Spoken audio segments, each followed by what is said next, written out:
Yes, we are now live. So let me pull up the brackets again.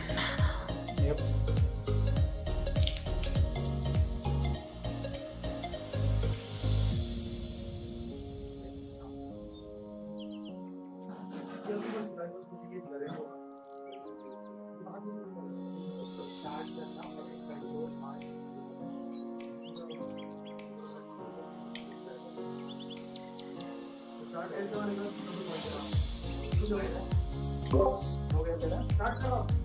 तूने उधर कर दिया start? हाँ?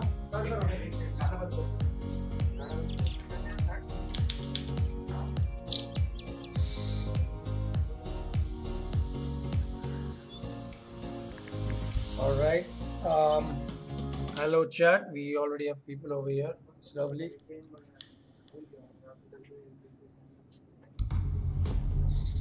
Okay, we're gonna have Knaves Gaming versus Broforce, if I'm not wrong. Yes, you are not wrong at all. I saw the fix just now, man. It's already started here. Fine. Let's get into the action. What do you think the big bans are gonna be here? Do you think it's just gonna be the regular Lion Glass ban? I think Broforce is gonna go with the Blitz ban because I've scrimmed against Broforce so many times, and I think Broforce hates Blitz. So that's what my expectation is, but no, we don't really. There you go. So yeah, as expected, Broforce is going with the static bans this time, I suppose. On point with the predictions I see, and I think there's gonna be a standard Lion ban coming in from the side of Knaves Gaming, which should not be an issue. And Oregon being such a vertical map, something like maybe a Lion plus Buck combo could really mess you up if you are going for a lurk based or maybe an onside setup for late round take. And let's see, the ban here, Mira is gonna be banned. Yeah, Mira obviously being Yeah, she's out of the meta now. I think Mira should be banned pretty much every time. You see, because she changes the strategy, approach so much that I think she deserves a good ban rate. And there you go. Ban, yeah, surprisingly. So they've chose to take the Blitz out instead of the Lion. I understand why they take the Maverick out, but operators like Lion are gonna pose more of a threat than what Maverick can offer. And talking about Lion, the first pick coming in is gonna be Lion on the side of Broforce Gaming. No, actually, I think that is Knaves Gaming because Knaves Gaming, yeah. Cloudy is not leaving any chance to miss out on winning this. They're going with everything they have. They're going with Ying, they're going with Blackbeard, they're going with Lion. Look at this setup. They are going for a balls out aggressive play, Lion Ash combo along with the Ying. They can play late game, they can play early game, and the Monty is out. Alright. So we have a sitting duck along with a firing goose. Oh yeah. Let's see how good the combo goes together. On the other end, we don't have Caviera out. Surprisingly, we have the Vigil out for roaming. Nonetheless, the Jaeger in. Well, Jaeger is a standard at this point with Lesion.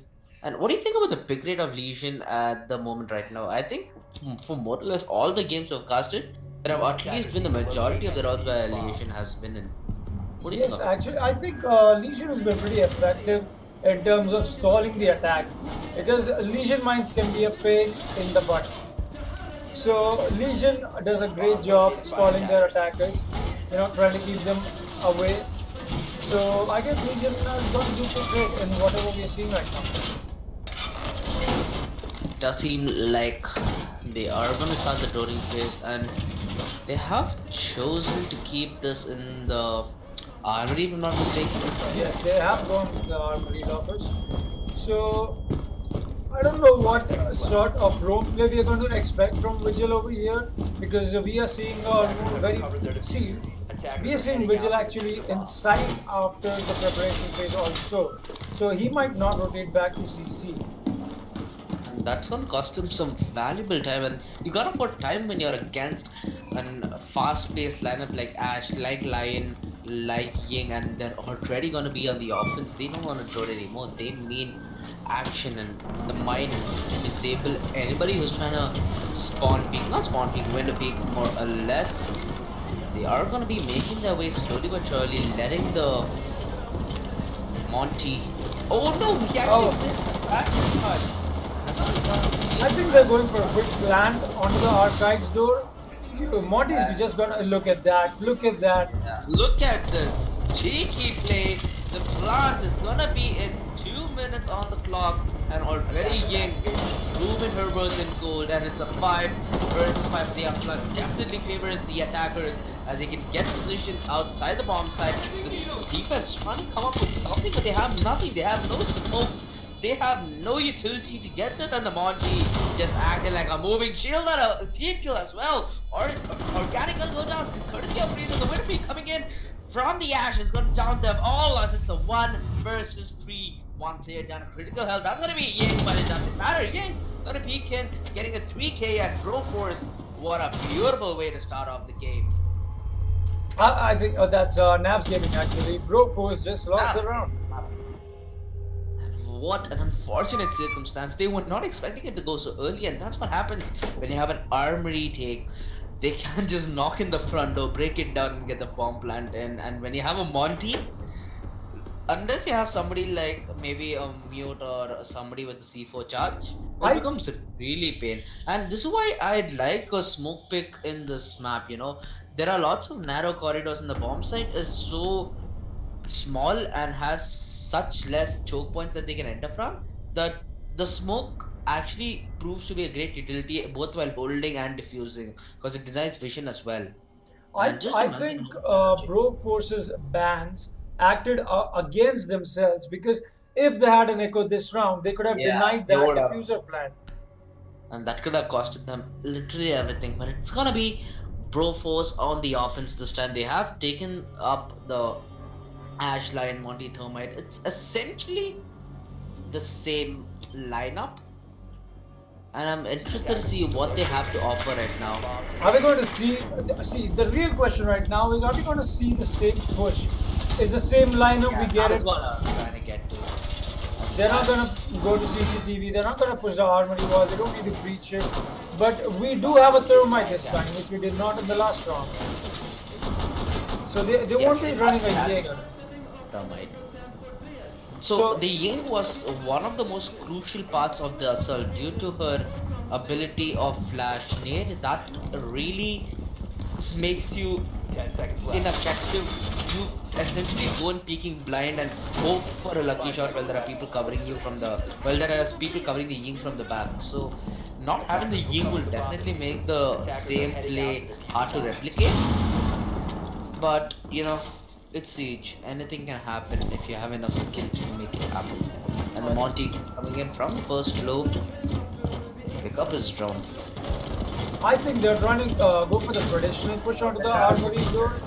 As you can see, they're establishing a little bit of control over the CCTV. Maybe Monty's gonna push, maybe they've got a drone in there somewhere. Oh no, that's such an early pick onto the Frost. Frost being so cocky, she gets her head taken off. That shouldn't have been. Our defense is gonna be slightly weaker in a 4 versus 5. And it does seem like they're slowly but surely gaining ground within the first floor. Second floor, my bad. And you do see the disciplined approach again working dividends for them. And it all comes down to what Broforce can do. Can Doc get this shot though? He does not have any backup coming his way. On the other end, we do have a trade going on at the Thermite charge that's going to make life hell for him. And that's a lovely trade off to the Ash. They have got the fragging power out, and as I speak, he takes out the Thermite also. So the Doc is doing a great job behind that half-wall. Yeah, that shouldn't have been the case. We really needed Monty to tank for him and help be the brute forcer, but it doesn't mean the plant is gonna go down. Can Doc contest back to the scope, but doesn't find the right angle, and the plant. Oh, he just stopped the plant. I guess that still counts. I mean, oh no. Down, no, that's so sad. How did this round go away? Oh my God! What a comeback from Broforce. That was. He walked into the bear trap. He just skipped through that one. He faked a plant, he moved a little bit, got trapped in the bear trap, and then the round went south. That was so unexpected. We didn't see that coming. Navs Gaming didn't see that coming. Broforce didn't see that coming. Is it just me or is one player from Knives Gaming dropped from the server? No, I don't think he's dropped. I think he's a little glitched out. He'll connect back. This usually happens. I mean, come on, it's Siege, it's Ubisoft. So give it a little time. He's not out. He'll be back. Just give me 1 second. I'll just fix my router. Sure. Take your time. I'm here. I'm here to keep the chat busy. Well, chat's not looking so active right now. What's up? Come on, it's the night time. You're all gamers. You should be pretty much free, you know. We've got Kaushik. We've got Vanta Black Gaming. Wow, that's actually a pretty nice name actually. Vanta Black Gaming, huh? I like it. Anyways, somebody's got a black screen. Okay, never mind. There you go. The pic has come out, like I said. See, it's all about the experience over here.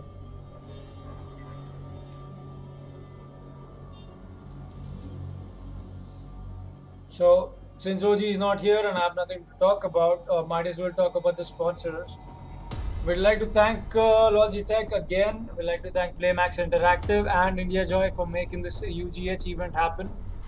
This is the largest event that Indian community of Siege is experiencing right now.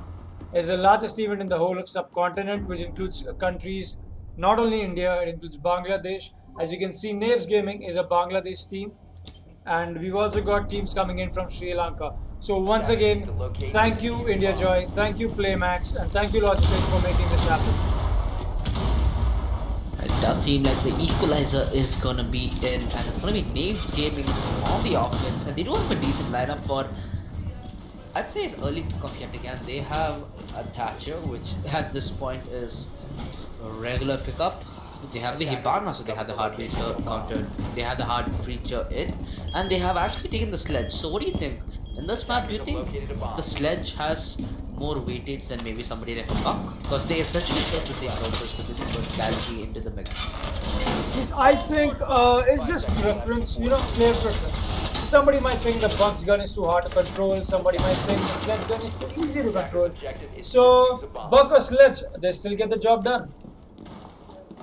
They still get the job done, and look at this Roma setup put in by Brofos. They have a Cav, they have a Pulse, and they have a Legion, so that is gonna be a little hard for the side of Brofos to, the side of Knaves Gaming to perhaps counter it. We do see the Lion trying to take the Lion, sorry, the Finca actually. The Finca is just trying to cut off rotations, I guess.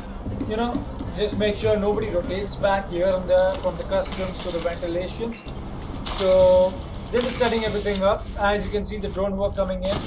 The sledge is already in on Armory actually. They know the castle is over there. They're just waiting for him to make the right push, catch him off guard, I guess. It does seem like they're just gonna hold past. They're just waiting on the Cav. A little more information in the droning. That's gonna be done beautifully. Castle already discovered, and he's gonna be pushed. Could they be being? Are they being baited into Cav is the question. I don't think the drone has spotted him.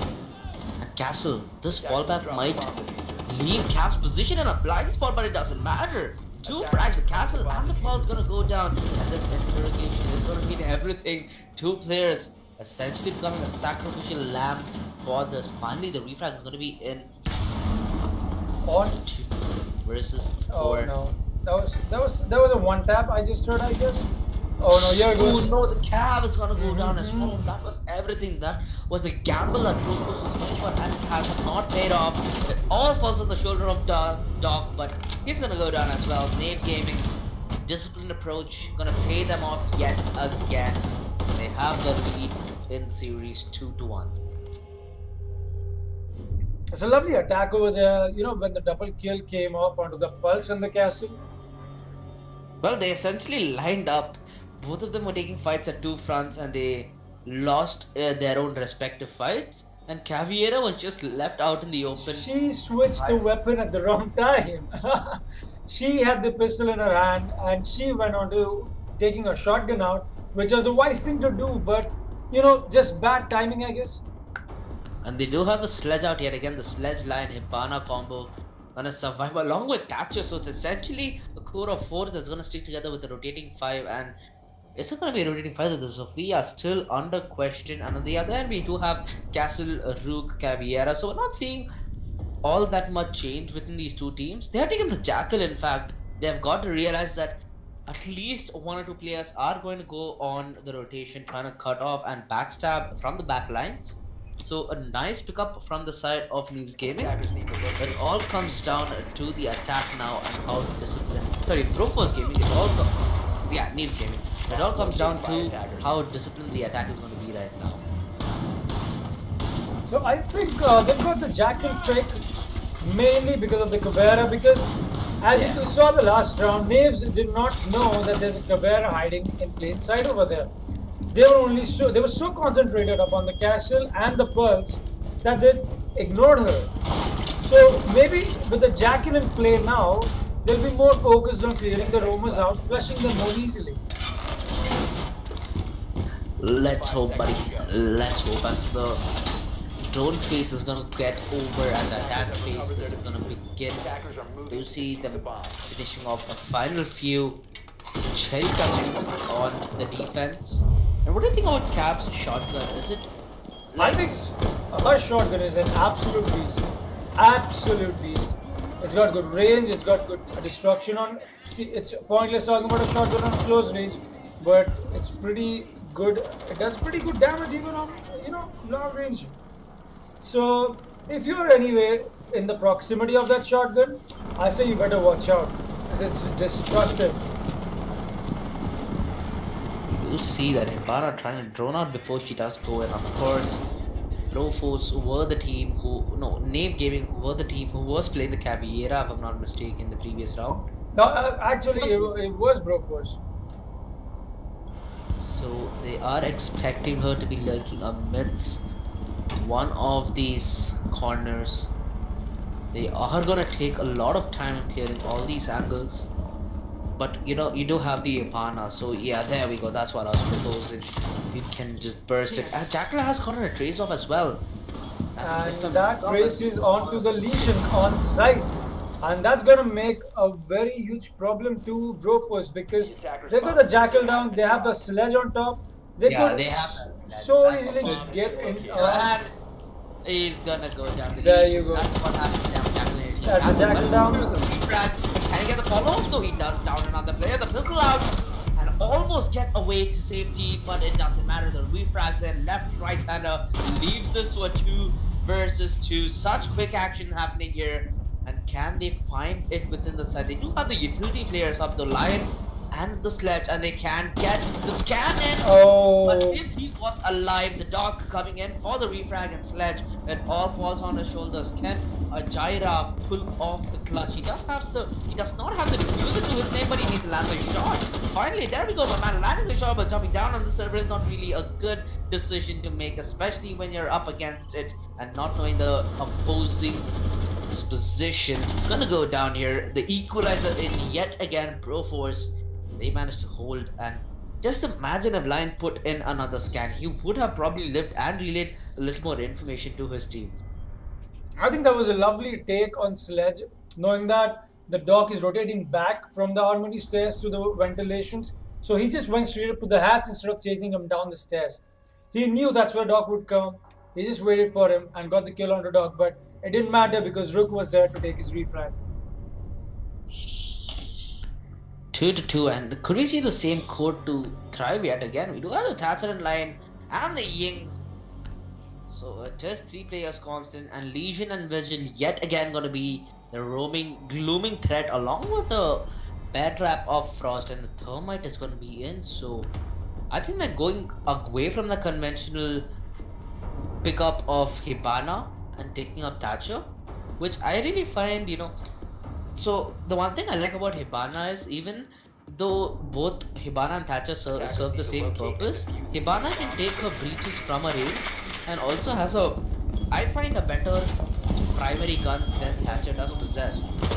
So, yes, that is true, but with the nerf coming in for the bearing 9, I think if you ask me, the Thermite and the Hibana change to Thatcher, I think it's just, again, our preference on what side they might be pushing, on how they want to tackle this up. And Brofos are lining up their bear traps in a similar position yet again. Like, it is mirroring what the defense they put up in the previous round, and that might be giving of a lesser confident or prepared team some reason. You do not see that innovation that many teams require, especially in games like Siege, to keep relevant not only within the meta but within the game. Because you need to keep the attack on the tiptoes. You cannot give word out of what your game plan is. And it does seem like they are gonna go for a second floor take pretty early. Already have the Thatcher in for a position of entry. And are they going for the same strat though? No, I think they're gonna push the east stairs while the Blackbeard is holding off the rotations over here. They are going to go for the similar push that they did on the first round. Not rushed, but a well more thought out push. And Blackbeard almost got that headshot, and that looked scary for the Legion for just a moment. But he's gonna live by a lifeline, and he's gonna re-peek this angle, and that is something you do not want to do against the Blackbeard. He has a protective guard on his gun to prevent that instant headshot, and he can return the favor to a drastically bad outcome, to say the least. And he is just waiting and waiting. Legion already down a half points of health, and they are basing their setup around the pressure that the Blackbeard is putting on him. And no, the Legion trap is going to be sprung onto Ying, and she does discover the bear trap as well. And Nitrocell is going to do barely any impact on the diffuse. And the diffuser, it just might come into play, but the early frag going away. Hatcher going to go down. The refrag is in as well. Frost going to bite the dust early, and it all falls on the shoulder of Bandit and Vigil. Vigil holding it from the backlines, and Bandit, he needs to hold the side. He needs to wait, but the bomb flat already going down. Vigil, he can't take this thermite mine down. He takes it out though. Smart plays from the man himself. A 3 versus 2. It all falls on to Blackbeard and the Lion. They do have their charges up though to Lion. He can use his final charge for the defense, and it all relies on this crucial few seconds bought in by the Lion. That is why this hero has such a high band rate on the Pro League right now. And look at that, the perfect crossfire played in by the side of Knaves Gaming. What can they even do? Falling like domino. Legion trying to YOLO this one on, but it's not gonna work. Knaves Gaming far too smarter. Beautiful crossfire in from the windows, and a 3-2-1 round lead held by them. And what can you even say to that round? They almost had it in the bag, but the Lions can save it all. Bought crucial seconds. Jesus Christ, Brofos. That was such a patient play I saw from the Blackbeard. Once the plant was down, no unnecessary peeking, no risks. Just wait, and get that easy kill onto the Legion. So let's see what the lineup is going to be here. They do have the Jackal out, but will they get in the Lion though? That's been the major playmaker for the side of Knaves Gaming. And Brofos, I think there's a huge gamble. Why are they taking the Zofia over the Lion? Maybe they're just trying to bait them into thinking they're not taking the Lion. Maybe something comes out in the 6th pick, which we'll see now, of course. And there we go. Oh no, it's a Monte, not a Lion. So don't know why Brofos isn't taking the advantage up.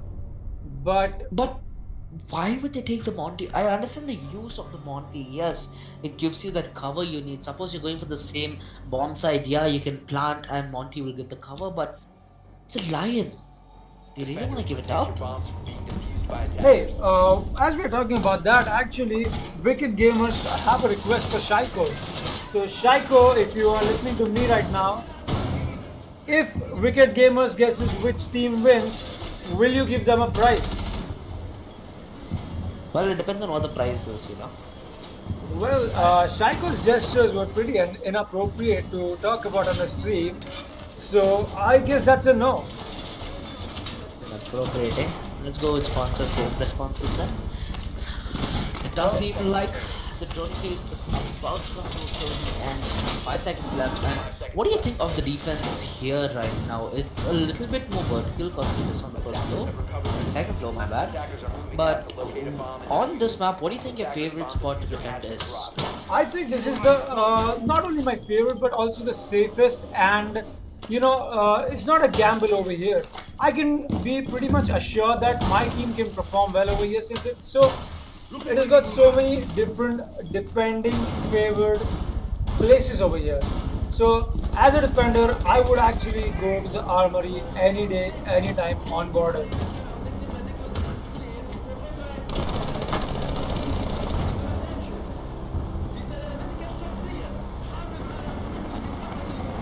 I think they're going for the traditional push over here onto the archives.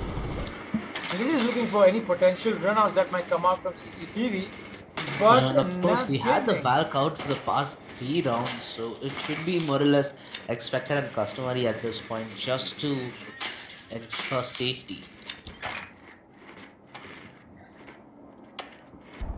I was actually surprised that when Broforce went for the 6th pick from the Zofia onto the Monty, I thought they would be picking an IQ, seeing that the opponent team has a Valk in them. So, a little surprise over here, but let's see if it does not work in their favor. See, there Well, you go. Jackal did get a scan out, so there could be something possible, and if I'm not wrong, it is going to be on the Valk. So she needs. Is it on the Valk though? Yeah, that Yeah, is on the Valk. it is on the Valk. A hole through the wall, that should give him an avenue to peek, and Valk, she is running. This is why a line would have been of such great utility.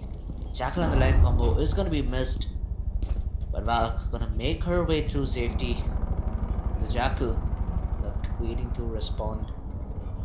Attackers have located Jackal the not bomb. knowing that Valk has come up the armory stairs. Oh, there you go. We do have Smoke's Monty here coming trying to out. provide some kind of cover, and the bomb plant, the diffuser plant, is it gonna go down? It is not picked up. It is on the back of Thermite. Thermite, he might get the strike. He needed that headshot in, but the plant is not in just yet. They're all falling like flies right now. The Monty being gassed to death, and the Blackbeard solo finally gonna go down. A 2 versus 4. Nothing much they can do. Jackal is trying to find some footprints, trying to be at least some relevance, but failing to do so. He has left her captured all alone on the other side of the map. Attackers recovered the bomb. He has managed to recover the bomb diffuser though, and the machine gun camera should give enough vision. Smoke. Trying to get 3 players at gunpoint, they're trying to get these frags, and finally it goes their way. Knaves Gaming, they let that round go by. No, they won that round, my bad. Broforce, they let that round go by. Just imagine. See, I understand what they're trying to do with the Monty there, but it was not well played out. I think Monty was not providing sufficient. No, like when you have a smoke against you, first of all, the Monty is literally gonna be useless because it doesn't defend the smoke damage that is offered by it. exactly, and it's so tough to move out of that because Yeah, you're already nerfed when you're having full shield up, and hell, everything goes south from there. So the cover should have been given in a little bit of a different manner, I suppose, where the diffuser is actually behind the Monty when the plant is coming in. And I think that was beautifully played by the Jaeger on Navs Gaming because he waited behind that half wall from the watching from the Maestro cam, waiting for the plan to go down, and he did not peek immediately also. He knows that there are 7 seconds to get the plan down. He just waited it out, waited, and peeked at the 5-second mark and got that kill onto the thermite that was planted. So that was so crucial for them because they couldn't get the diffuser down, so they lost the main advantage that they have because they put so much manpower into getting it down, and they couldn't do it successfully. So there was a huge thumbs down on Broforce. by attackers. Let's see the lineup that's coming. Are they not gonna rehost? They are. I think they have gone into the site that is downstairs right now since they won the top floor right now. So ventilation and workshop. I don't know what sort of strategy we will be seeing. Will it be a very traditional follow-up strategy from Knaves Gaming? But as it, from the looks of it, Broforce is equipped to push the ventilation and the workshops. Attackers recovered the bomb diffuser. Defuse the bomb. There you go. Attackers dropped the There you go. See, as we can see, the Jaeger over here, the Ella over here. Ella's mines are really very helpful in sites like this, where we have, very strong and cutting corners from where the angles are very tough to make on. So once you're confessed by that Ella mine, it becomes so and very difficult to get out of it and make a kill. Because at that moment, for a few seconds, there's no audio input. You cannot hear anything what's going on in the game. The visual input is also distorted. So I guess the LMI is going to work against what Broforce is trying to do. And Jaeger, he's going to be peeking at the gunpoint of 3 different CTs here, and he has them lined up as well. This is the moment he's going to peek. But hello, says the Monty, waiting for a response. You do have the Ella trying to play the off-angle, and his head was exposed for a mere few seconds. And look at the HP, Thermite completely decimated along with the Thatcher here. So they need to find the plant at any moment now. Look at Monty, he's aggressive, he wants this bomb set and he is in showing for it. And they are going to get the headshot there. Jaeger, he could not have gone down. Thermite, he was so damn low, but they do not need your help. Thermite is going to go down from the back, courtesy of Ella. And a 4 versus 3, Thatcher already taken so, Thermite already taken so low. Do you think they can clutch this, Gus? Maybe they can, maybe they cannot, because they've got good fragging power. Although the Thermite is supposed to be a more support player, he's been showing a lot of fragging potential.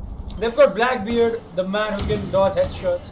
They've got a shield, they've got a Montaigne for a shield. So we could look at a potential, as I say that. Gonna go down. He was alive that held Blackbeard back. Ella on the immediate resolution gonna down Blackbeard, and that's left it all on the Monty. 1 versus 4, and it's not looking easy as the time goes by. He does not have the diffuser as well, and at gunpoint with 3 different T's. He is gonna be pressured, and he is gonna go down. It's more or less who is chicken at this point. There we go, stabbed in the back by Kebab.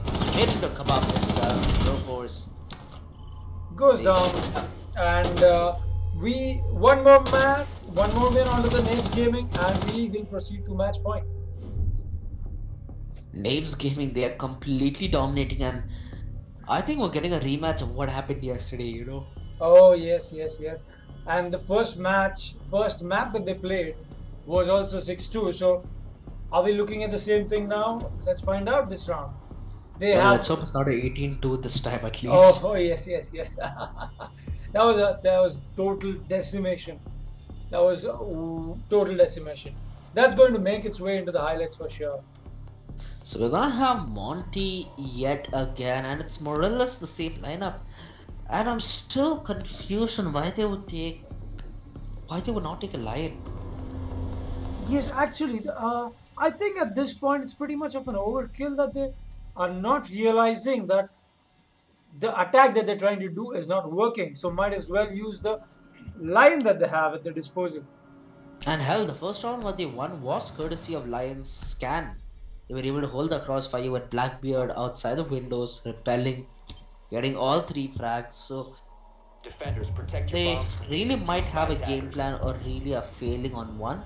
I'm not sure which one of the above, but regardless, it's going to be them on the offense. Broforce this time, and it's time for them to prove themselves. They have taken the Bucks though, so they do have the versatility for in terms of verticality, and being in the first floor does offer you a problem when it does come to the overseeing angles on top. But if you look at it, Knaves had to go to this side, that is the customs and the detention, because they won both of the superior bomb sites that were at their disposal. So now this is the right time for Broforce to put everything they have into winning this round, because this is far more easy than pushing the other 2 sides that I had to. And do you think an alibi pickup is really that necessary here? I thought something like a mute would do better, although they do have a Thatcher on the other end. But the main problem has always been the Thermite, because that's the main way that they get into this bomb site. I think the alibi pickup over here is, as I speak about one peak? Really? She just Come ran on, out. Knaves Gaming, you're better than this.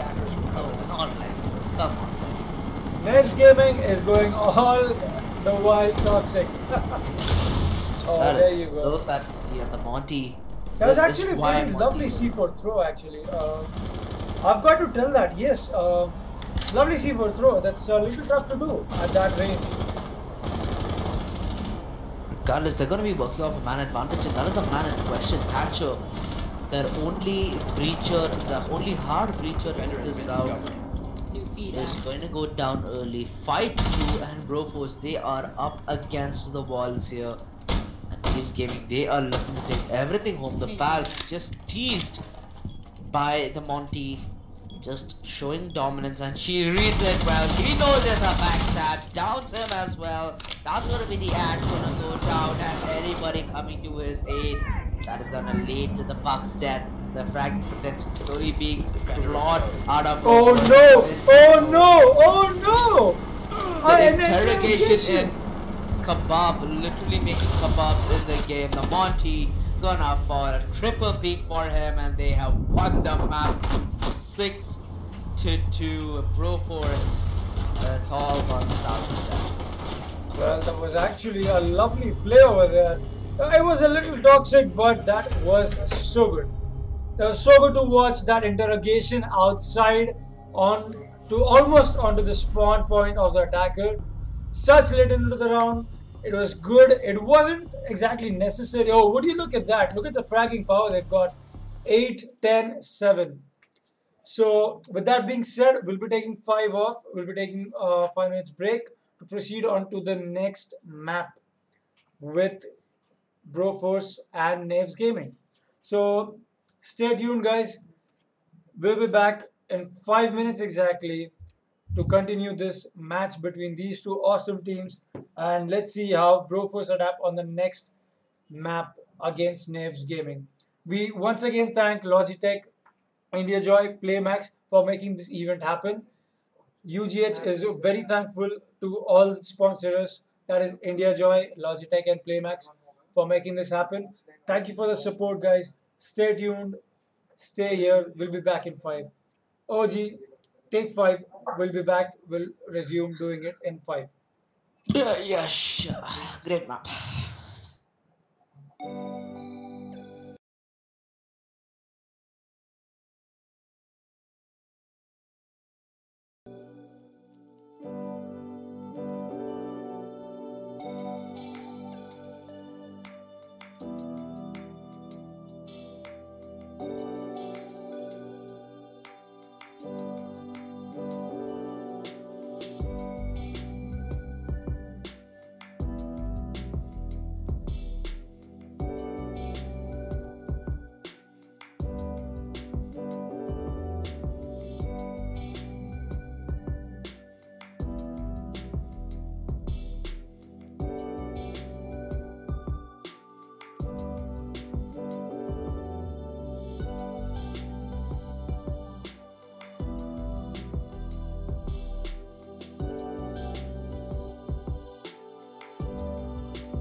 Yeah, sure. Give me 2 minutes. We'll go live. All right.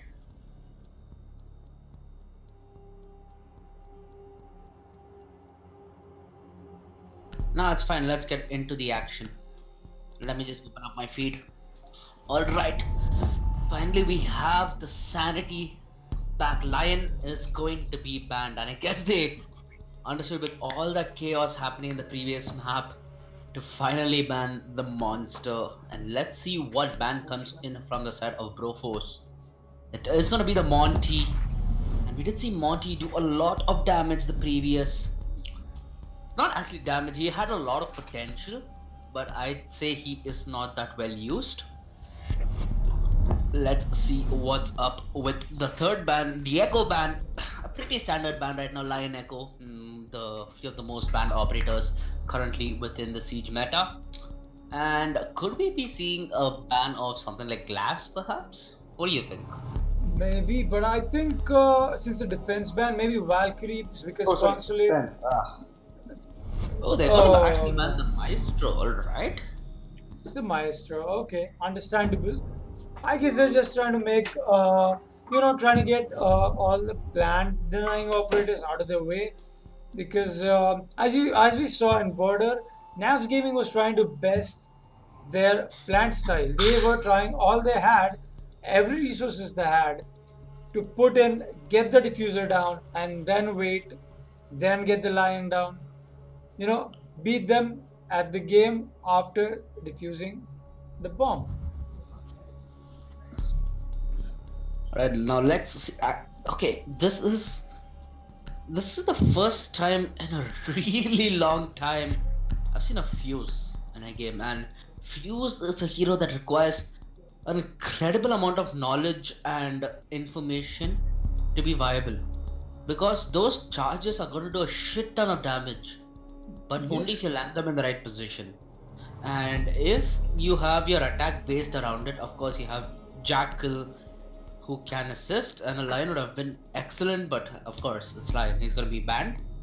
So I'm interested to see how Knaves Gaming work away from this Fuse, because when those charges go in and those come out, you can feel your nerves getting thicker by the moment. And let's see how this affects the defense. And they have picked up the Jaeger, so a semi counter I'd say to Fuse, although it doesn't block all of his nades. They need to stack a few Jaeger traps over there. They'd have to smoke, so the narrow choke points is going to be dealt with in ease.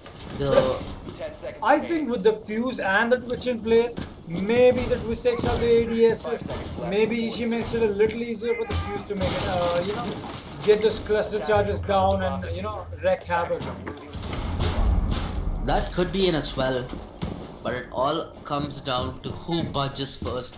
We did see a couple of rounds in the previous map where the first blood was exchanged relatively early, but right now for Broforce, I'd say both teams need to take their time, not to risk giving the advantage to either team, because I find with this lineup, if Knaves Gaming get the early advantage, they can just snowball this out of control.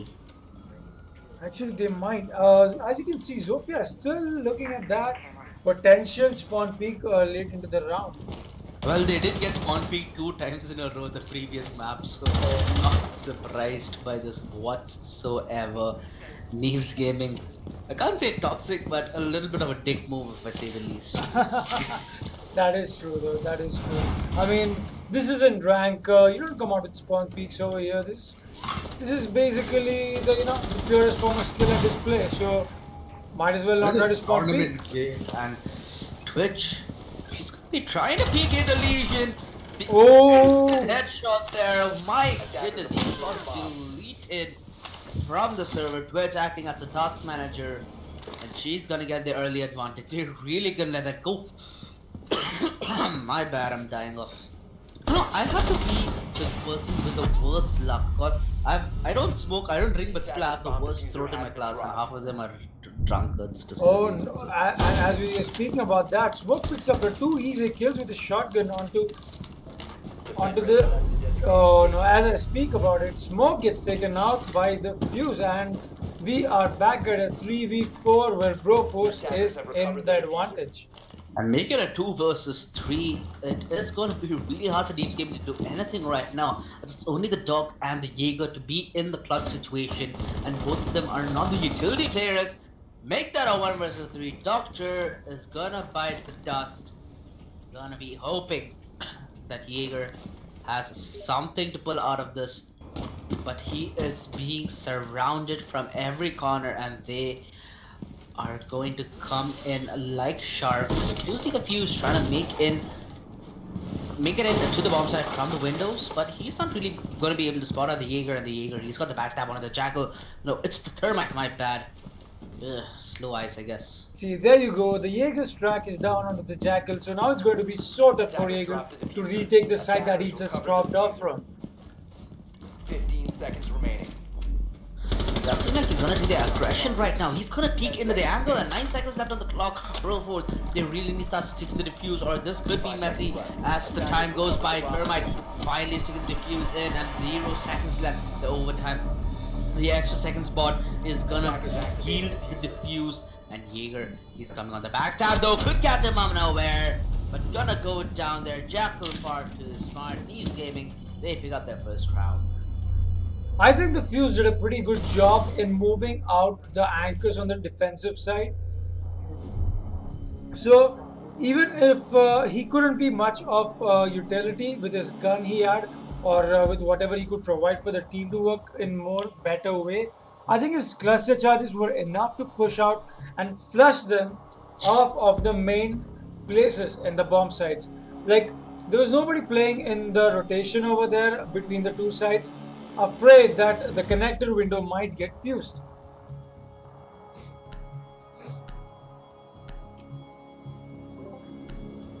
Well, would you look at that? We are not seeing another fuse play this time from Broforce. It'll be the same bomb site. Oh, as I speak about it, there goes the Zofia, tricking them into believing there's no fuse, but they are gonna go with the fuse. So I guess it looks pretty good now. It's almost the same lineup they've had before. And the one surprising thing for me here is I wonder why they've not picked up the glass yet. The glass could be a really useful operator in this map. And you know, the long range distance, the smoke play that you can do for getting those entries in, they're really missing some kind of versatility, I would say. They're all, I don't know, I'm just not feeling it. I think I would have to agree with this, since operators like Glass, not only Glass, even Blackbeard, they're so good at holding bomb sites like this, or the double windows, because that makes it a huge advantage for the attack team. You have operators like them all cutting off rotations, they don't have to worry about the defenders trying to push from one side to another. 5 seconds remaining. You'll see Valk putting up a few cameras here, standard Valk plays, Heading out to defuse a bomb. and the attackers, they do not have an IQ, so they cannot scan these cameras out. But they do have an Ash, they do have a Fuse, they do have a Jackal, so it is going to be fast and quick action if anything. And look at Twitch here, just trying to be an absolute... Still letting it spawn. They're gonna take their time. And I still wonder why they haven't taken the Caballera up. This is a map which does rely... This is a map where the backstab potential is huge. They have so many nooks and crannies to check, and it's gonna take them ages to check every single corner. So something like a cab would have been super useful right now. But of course, they are the ones playing, they are the ones casting. I'm the one casting. Well, there you go. Valk is more or less in a one and done position. If she is discovered, it's gonna be absolute hell, as there'll be 3 CTs at gunpoint staring her down. And I think the Twitch merely spotted her back, and there we go. The Twitch spotted her back, and the position is given away. Valk stuck amidst an island of death, and it's gonna be really hard for her to get out of it without a boat, and that boat will have to come in the form of her teammate support. They are going to send out the Twitch drones in as well, making her life an absolute hell. So that is essentially, you could say, one player out of the mix, giving them a man advantage temporarily. Oh, Look at this though, the Twitch drone trying to force it off position. Leo does come in with a Jackal, is immediate to chase tail where he sees it, and the Twitch going for the backstab Valkyrie. She does make a run for it and actually makes it out there. Half HP left on the lady herself, but they do get a frag on a Legion. The brief gets in onto the Thermite. A 4 versus 4 and Twitch. She has a clean line at the bomb site. Those damages done to the bottom of the wall might actually cause a downfall, almost catching her off with smoke. But they are gonna lose yet another player, and this time it is gonna be a Twitch who was trying to make a play. Valk. Oh no, there was a misplaced cam over there. She tried to throw it outside, I guess. Attackers have recovered. And she's gonna be at the gunpoint with 2 different CTs, and that's gonna cause her a lot of trouble. Finally gonna run her way back, and she has been in the brute front of so much action. She needs a break, and 25 seconds left on the clock. The attackers yet to set foot within a single bomb site, and this is where the shutdown is so brutal. They have no pushing potential. It's only Ash, Jackal as well, but This is gonna make a run for it. This is going. 10 Take it seconds left from on the here. clock, and it does seem like Fuse almost getting that frag, but it doesn't matter. They are gonna fall like dominoes, and Broforce, they're gonna lose this second round. That was so well played there by Knaves Gaming, just holding, playing objective, not forcing the issue. They did have smoke up, they did have these players that can hold the site no matter what is thrown at them, and Knaves Gaming, they get an equalizer and their first round of the board. I think Broforce could have, coordinated their attack better because they spent so much time onto flushing that Valkyrie out. They were playing patiently, I got it, but once the time is out, once you are into the 1 minute mark, there is no more time to play hide and seek games with the defenders, because that's what they're going to try and do. They're going to try and waste as much of the time as they can. So if you are falling for it as an attacker, then I guess that's not the best strategy your team needs right now. I'd say the pickups here, we do have Maverick Thatcher, Zofia, the Jackal and the Thermite. They have not opted for the glass pick yet so far, and we have Alibi, Legion, Smoke, Jaeger and Pulse, and I'm really happy that they're starting to pick their Alibi a little more. I've not seen this operator a lot in Pro League. I think Broforce has come equipped thinking it's going to be Garage, because that's what usually teams prefer to choose. But Knaves Gaming have caught them off guard, and they have gone to the lobby and the piano room. Well, think of it like this, if it was on the Garage, I think they'd be expecting something like, I don't know, a glass. So yeah, I'm really surprised that the glass is still not out. Especially, it could be used so well at the lobby.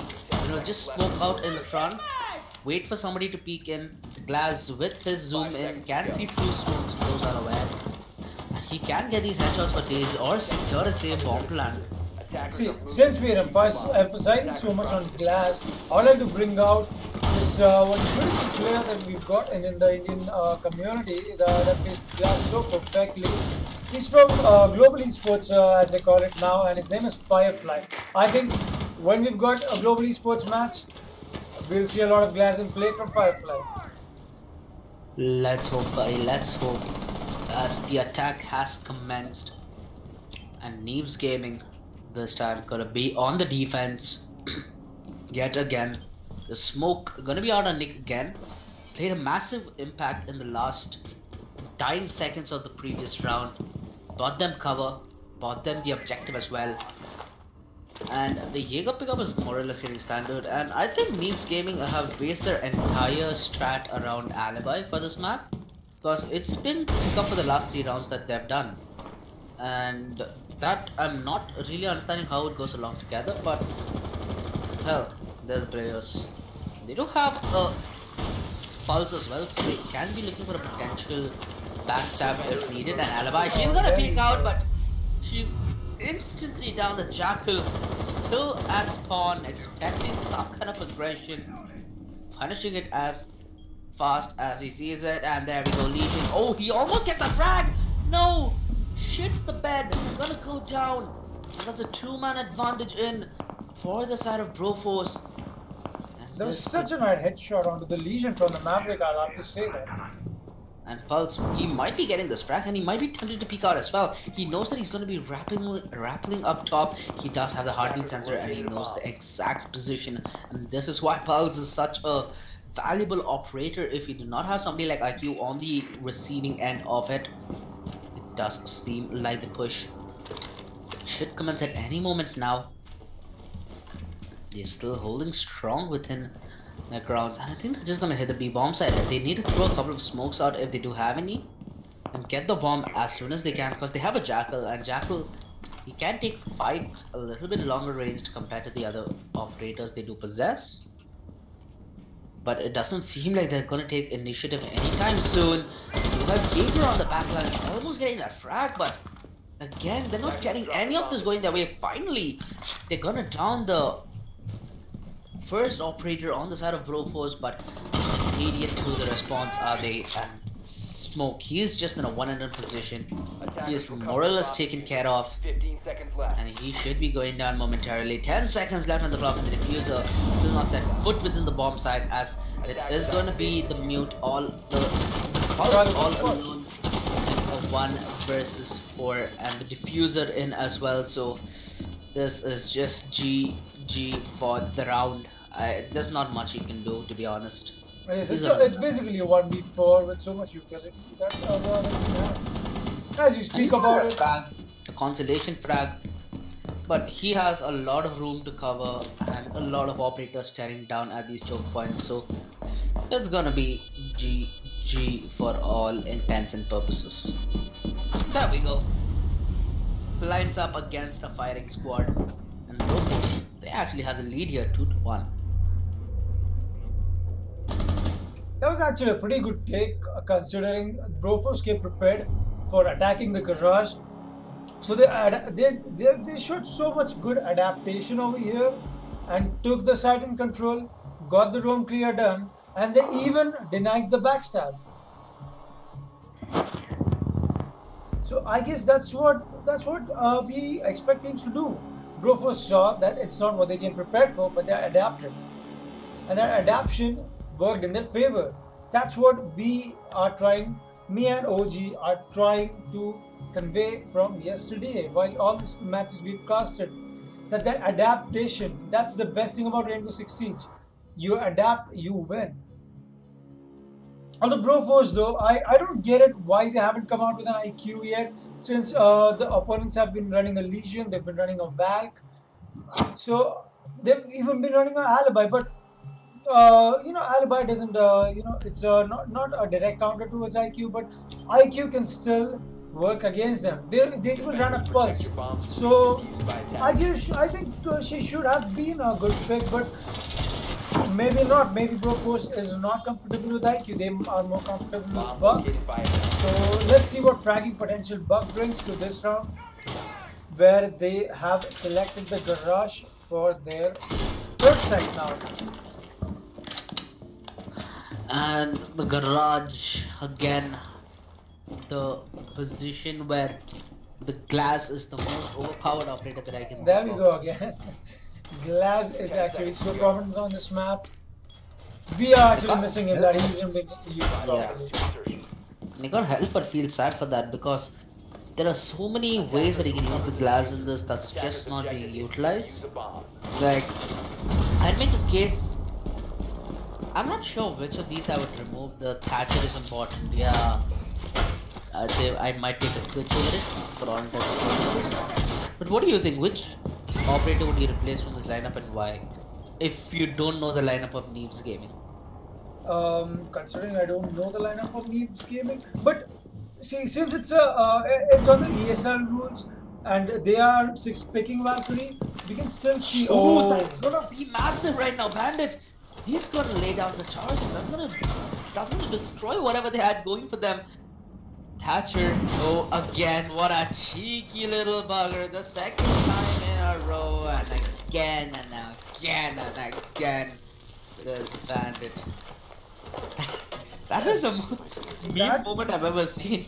Actually, that was such a successful Bandit trick, so clean, no hassles, no problem. Bandit must, oh, that is so sad. Sophia, She had eyes on the window, and he, oh, Valkyrie, for all the good that you did, that just went down the drain, man. That just went down the drain, Doc. Primed and ready waiting at the car, and these mirrors, they are known to cause such a big issue during the takes. They just provide a new avenue for gunpoint. And it does seem that the push gonna commence, Doc, hiding beneath the car actually. I'm gonna get the first round, I'm gonna get the second as well. Can they make any use of this though? They're being choked on a narrow choke point. And it's only left 3 players alive. The Doc giving them optimal health. They're trying to make some kind of salvage here, but nothing is going their way.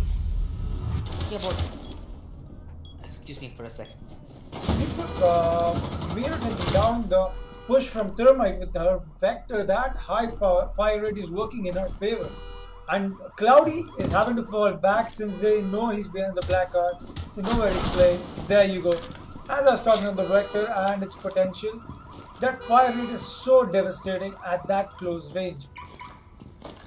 Finca didn't stand against that vector in such a range, and that results in a 1v2 situation where the Zofia is going to have to clutch it against the Doc and the Mira at almost full health. So actually, almost the 3 are at full health. So this is going to be pretty even. Let's see if Zofia can do it. She knows, she suspects that there's a guy out there, the white fan. And there you go. That was such a well communicated push onto the Zofia while she stayed busy engaging the Mira. Yeah, I am back. I do not know why it's the 14th of November and people are still celebrating Diwali in my street, so... late news for them, I guess. Jesus Christ, that's a biggie. Regardless, we do see Knaves Gaming pick up their round. Beer will play there by the Doc, just bait, using his ally as a bait. And do we see the glass pick up? No, not yet. The fuse is back in, and the Jaeger there to counter it. Glass. Some of the day, my friend. For now, they do have Buck and Ash. And I want to see how Ash plays into the...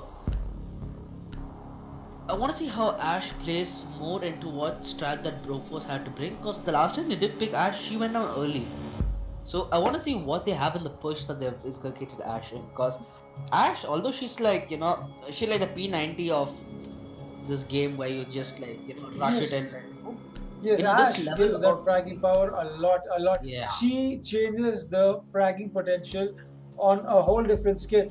Maybe we might get to see that as we advance in the tournament ahead with better Ash mains. And that is what I meant exactly. An Ash is as lethal as it is the person wielding it. It could be good, it could be bad, and it depends on who uses it well enough. We do have the living room, if I'm not sorry, the it's actually the console office. consulate office. Yes. My memory needs to be dusted up a notch. And looking at the lineup here, they have the Jaeger, they have the Smoke, 5 seconds to go. they have the Doc and the Valk. The Valk's going for, you know, she's going for the same cam placement almost every round. She's making sure there's 2 cams outside, so just in case one gets taken down, maybe as a bait, the other still stays alive, and they will know when they should make a run out.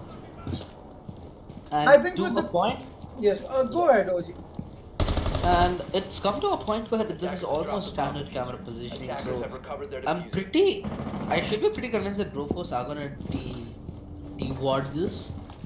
But I might speak too soon, because in other games like Dota, there are common ward positions and there are off ward positions, and off ward's only done when the enemy knows you have vision there. And Knaves should be pretty, Broforce should be pretty aware that they have vision, but it does appear that the Smoke this time, instead of the Valk, is going to go down early. The breakage of the wall down yet again gonna cost him his life. But she's gonna peek into the Jackal there, if I'm not mistaken. He does go down. It's gonna lead it to be a 3v6. There we go, the Ash to put the nail in the coffin. A 2 versus 4. All looks bleak yet again. And what can you even say at this point? 2 to 2. Whoever gets this is gonna get the lead. They're gonna get so much close to that. There you go, the backstab coming in, and she gets it. Val gets the backstab onto the thermite. Ooh, and that's turned the tables to 2 versus 2 right now. The equalizer back in the form of numbers, and all left onto the shoulders of Fuse, given that Buck's gonna meet his demise courtesy of Valk. Can he clutch this out? It's all on this one man, and Valk, she is hungry for this. She is peeking. She is running out like a mad woman. And they do know that the diffuser is not picked up. So they're just running around, and Valk, she might find a glass sleeping. She might find a Fuse sleeping, and he does. The round advantage going the way of Broforce. And I did not expect to see this out of Broforce given the map performances. Given the performances in map 1. Knaves Gaming just took a 2v4 into a 2 versus 1 and then winning that also.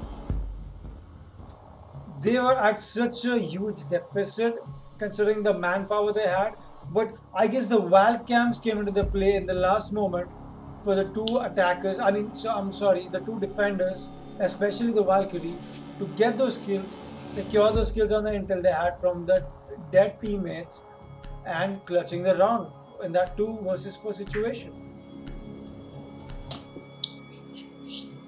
Blackbird, Yang, Twitch, Thermite do seem to have a swap. Capital? Alright. Capital on Consulate. Well, I guess I think they're going for the Capital mostly for the smokes, because they have no other operator that could provide them that utility. So Capital is pretty good considering you've got smokes at your disposal as a special gadget. So that gives you 2 different things to get the utility down. He's got the Claymore and he's got the smokes extra. So instead of picking an operator then that has only the smokes, you are foregoing one whole utility, which is a Claymore.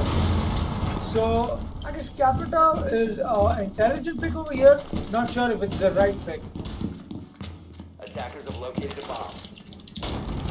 There we go. Gaming Freak is going to go on to the castle, and he is just, trying to channelize whatever attackers are going to present them.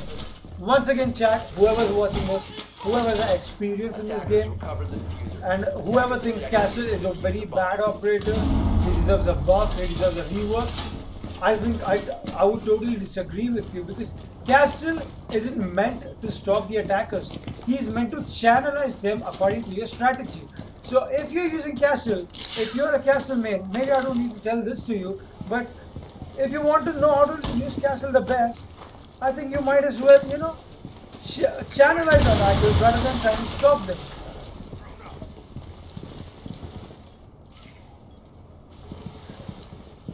There we go. The classic claymores coming out to prevent any sorts of runouts later into the round.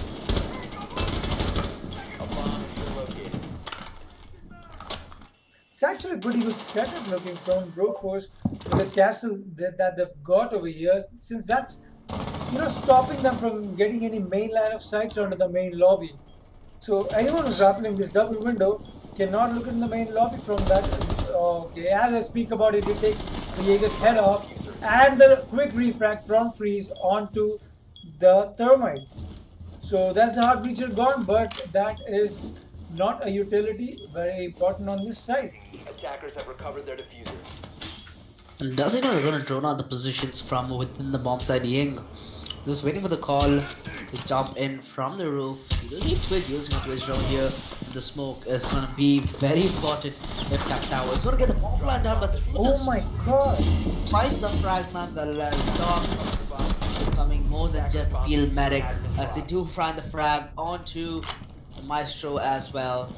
That's gone from bad to worse. Ying and Twitch, all that's left, 2 versus 4. And the backstab coming in from the form of Virgil is always a glooming threat.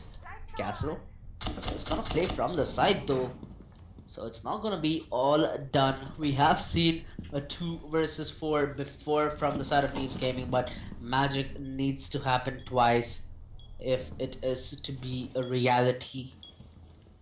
I'm still surprised on why the Vigil is still stalled out below. So the push has advanced so far, I think he should start falling back and try and help his team near the side.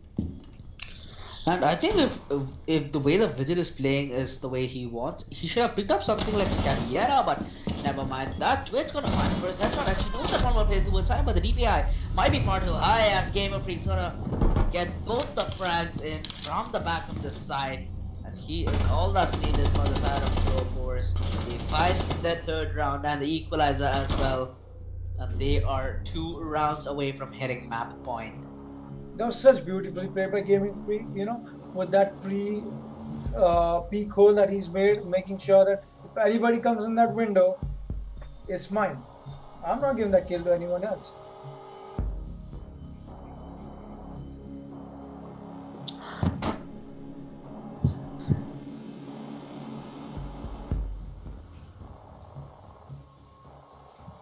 I'm still surprised though that neither of the attack teams came out with the blitz since he's not banned. I guess it's just like I spoke yesterday, it's that unspoken code of not trying to follow the cancer strat. It's like, okay, I'm a player, I've got this ethics that I've got down that I'm not going to go cancerous on my opponents.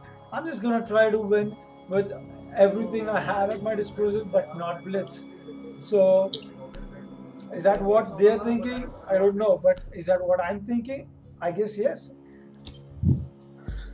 Well, it might just be confidence, it just might be play a full lack of talk time and time again. But there might be a solid reasoning behind what they're trying to do here. Regardless, we do have the basement pick off here. And I'd expect the blitz there because the blitz is there. For a second it appeared on my screen for some odd reason. Actually, we don't have the blitz. It's, sorry, not blitz. Sorry. Look at the bandit and the Jaeger down. From Brute Force coming out, and on the attack we've got the Ying for the pushing, we've got the Ash for the fragging. So they look pretty good over here since they have 2 hard breaches. They've got a Hibana, they've got a Thermite. So if the bandit trick doesn't go down as we expect it to, or as they expect it to rather, it would be very easy to open it up because they've also got a Thatcher and Thermite, the dynamic duo.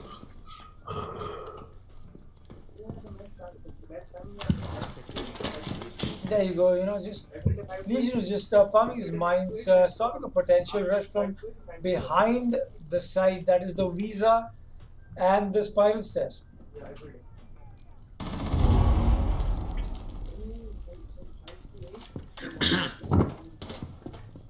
My throat is having the worst of a day, and not sure why, but it does seem like Dog is gonna fight the dust early here, courtesy of the Ash.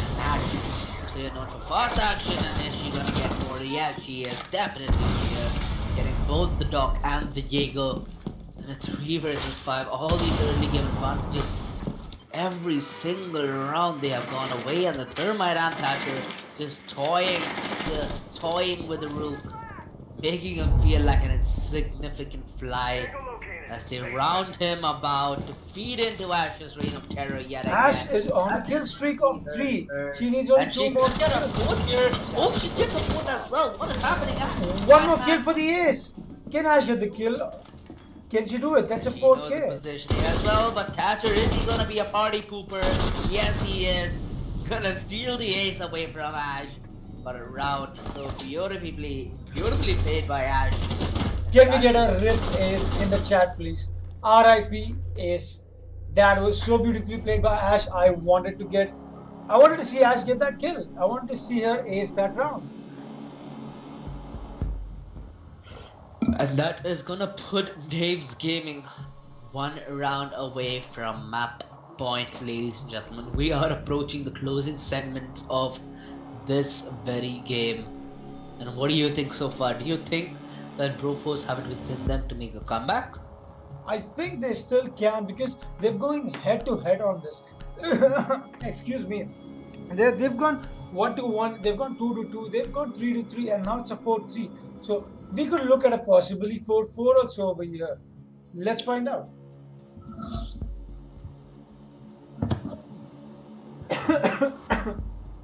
Excuse me.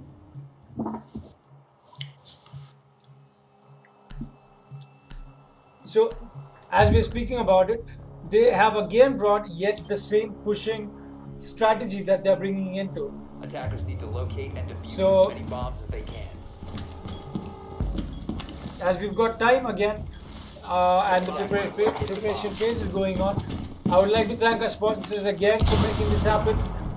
Thank you Logitech, thank you IndiaJoy, thank you Playmax Interactive for supporting UTH through this largest CG event in the subcontinent.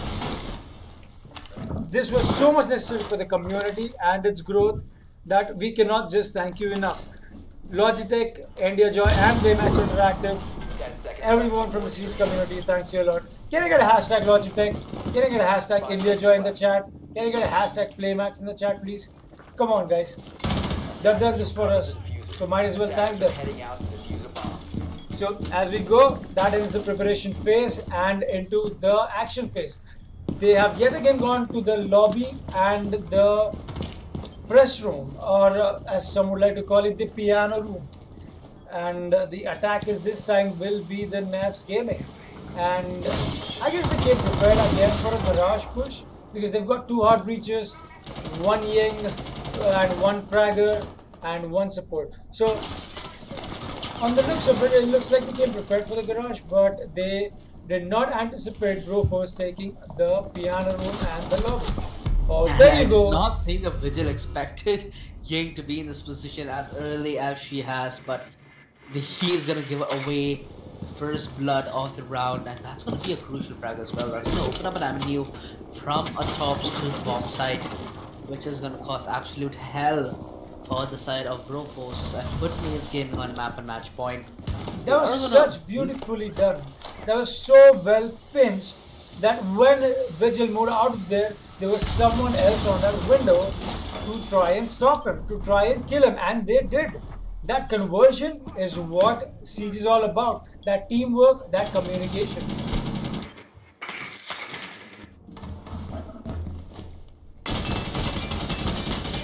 There you go. You know, opening lines of sight from the vertical play that he could get from above. Possibly could have done it better with a big charge in hand. And as I speak about it, Ash takes down Augie. That will be the rook down on the main site that was playing near the circular table. And Ash is just, stalling, waiting out, waiting for Thermite to go with the plan down and stop any potential rush that could stop the plan. As I speak about it, takes the head of Bandit out, and that is the switch down. Now the dog is going to have to push outside with an angle that is not in his favor. But Ying looks away at the right moment and dog slips right through. And as we speak about it, Professor gets a kill onto the Organic Warrior. And now it's a 1v4 for the dog. And there we go. Nick is going to take Freeze out. And that was easy push from the attacker's side. Easy win into their hands. Easy advancement on to the match point. So, as you were saying, OG, I think you were right on this one. Because Broforce did not execute well on this side. Maybe they weren't strong on it. So we have actually proceeded to match point with Knaves Gaming in favor. So last match we saw a 6-2. This match, are we looking at a possible 6-3? We might as well have had, and we do see the pickup of the Maverick yet again. I really don't understand why they're not, I have not seen any team so far get into the depth of these operators, because hell, more or less it's been the same game plan for the entire map. See, I love the 6-pick coming out from the Maverick to the Blackbeard, because Knaves Gaming read that Broforce is going to go to the second floor. So they need a Glass or a Blackbeard to hold that double window, to hold that rotation, to cut it off, which they were not successful doing in the last round because they did not have a Blackbeard. And as you saw, Freeze from a long angle onto the other bomb side with his ACOG on his dog, on his MP5, he took out 2 easy kills. So that was a huge drawback on the side of Knaves Gaming, and they have adapted to it. Knaves Gaming is showing so much versatility into adaptation that they're putting into mid-round. They are reading the opponent, they are changing their operators, they're changing the strategies there, adapting to the push. That versatility Attackers is recovered. what should grant them the win. Objective is to defuse a bomb. Very well said there, as they have approached map and match point for a reason. And it does seem like the Oval Office is gonna be the site at question, Bomb located by attackers. because Consulate is, I'd say, a long range favored map, and having operators like Blackbeard who have the versatility in range is definitely helpful to top. There you go. The Jaeger's carbine is going to do hell lot of damage to the Blackbeard. See, we get it. Blackbeard's got a head shot proof shield on him. He's got a great gun that has a lot of frag power. But Jaeger's carbine has so much fire rate and so much damage that you go against the Blackbeard face to face, and if the Jaeger is really good, there's no chance that the Blackbeard will win. So we're going for a quick reset here on the Blackbeard since Jaeger got him down. Okay, there we go. Augie picks up a kill onto the Hibana and a quick refrag from the sledge onto the bandit. Wait, is sledge not already? Yes, sledge is already onto the side. And that could be what causes Brofos to lose this round. Sledge looking for the rotation and cutting it off, but there's gonna be none offered to him. Vigil still backstabbing, but he could be too late potentially. As another frag gonna make it 2 frags. Professor and Ari gonna find a frag of their own and gonna make this a 3 versus 2. As it looked good for Brofos, they start to lose momentum and ground and make it a 1 versus 3. The hit on the drone really cost him his life, and that could cause Brofos this map, and it does. Knaves Gaming gonna win map 2, ladies and gentlemen. They did win map 1, of course, 16-2, 16-3, and we move on to a map 3.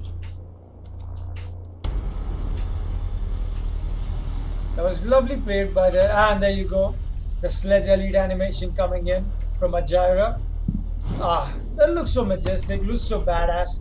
It's worth that elite skin. So stay tuned, guys. Stay tuned, chat. We'll be back with the last map for Knaves Gaming against Broforce. Knaves Gaming have won the first map border 6-2 against Broforce, and the second map Consulate, which you just saw, 6-3 against Broforce. Will we look Knaves Gaming taking down the third side also? So we'll find out in a while. Let's see what happens. What do you think, OG? Do you think Knaves Gaming had a good, adaptation, or could they, try and make back their way into whatever adaptation they did?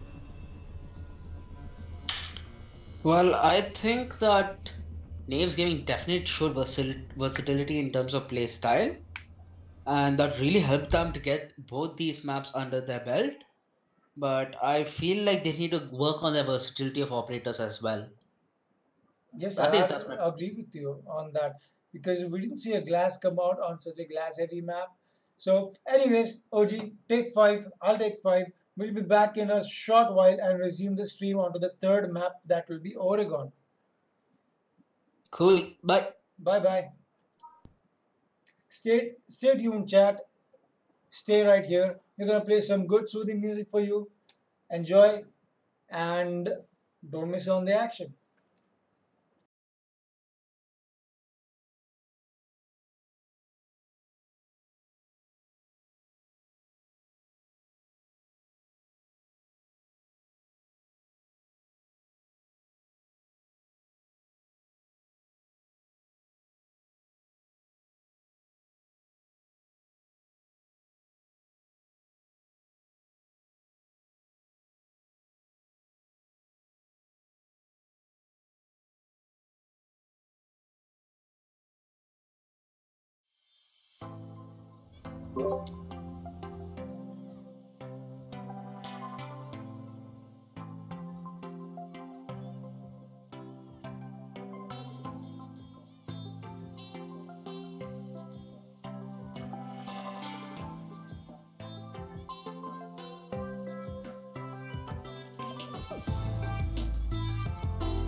Hello? Hello? Yes, yes.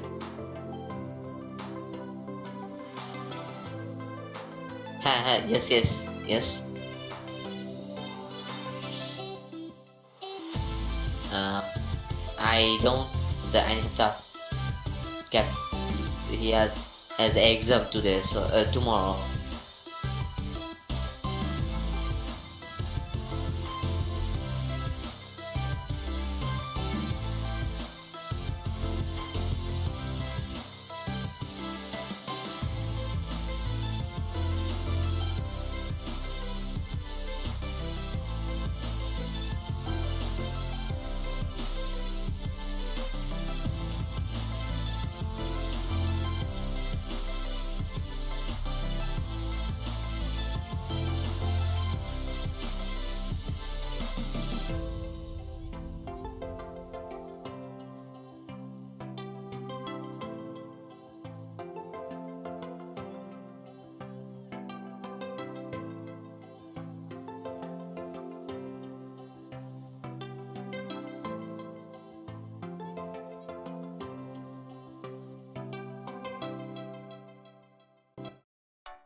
कौन है?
All right, we are going to resume the match that is left to complete with one map left.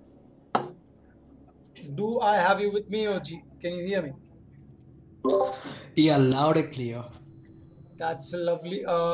Just catching up on the action. So whoever's new to the stream, Knaves Gaming versus Broforce. Two maps are down, one map to go. Where Knaves Gaming secured the first win on border with 6-2, and the second win as well on the consulate with 6-3. We are proceeding to the third map, a very familiar map with everyone in the community, and that is Oregon. So, are we looking at a possible win over here from Broforce? Because they can still win this and get into the points table. Because this is not the best of three, they'll be awarded points for each map that they play. One map they win, they get 3 points to their credit, and one map that they lose, they get a -1 to their credit. So, with that being said, I would like to once again speak about the sponsors that are making this event happen, that are making the UGH conduct such a huge and such a large scale event in the Indian subcontinent area of Rainbow Six Siege. So, once again, thanks to India Joy for making this happen. Thank you, Logitech, and thanks to Playmax Interactive. Can we get a hashtag India Joy in the chat, please? So, whoever's watching the stream, please support the stream, support the sponsors that we've got, because this is just a stepping stone towards a larger tournament, towards more opportunities for any and every team in the subcontinent region that wants to make it huge in the Rainbow Six Siege. So, with that being said, what's up, OG? What do you think Proforce is going to do in this map? What do you think? Can they retaliate back on the two losses that they faced in the first two maps against Knaves Gaming? And most of the time, what makes a good team great is how much they can look down the face of defeat and still have victory. And in other games, it is based on rounds. Hell, here it's based on rounds as well. But now they need to find whatever inner charisma left to fuel into this third map to perhaps get 3 points onto the leaderboard. And hell, every game in this tournament matters. The point system is built in such a way that one game can make the biggest difference to your leaderboard standing. And they'll Exactly. this to their dying wishes. I think this is the best part that UGH has come up with is the points table. So no matter, even if you lose two maps in a row, you can still retaliate back and try and cover up that, because you will still get +3 points to your credit, and you will still stay on the positive side of the game. You will still be on the positive points of the whole league table. So what do you think the big bans are going to be here?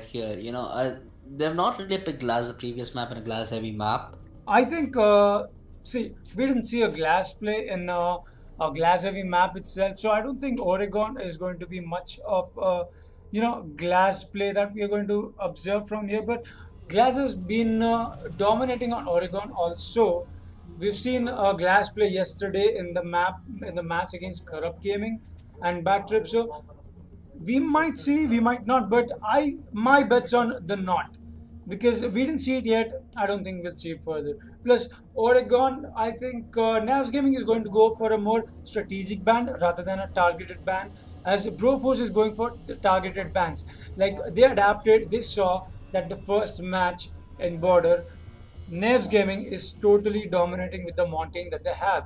So Broforce adapted to that and banned the Mountain on Consulate. So that was a good adaptation, and the use of the targeted ban in a very perfect and senseful and very calculated manner. But Knaves Gaming, I think they're gonna go with a mute ban probably, in case they don't want the hatches to be jammed.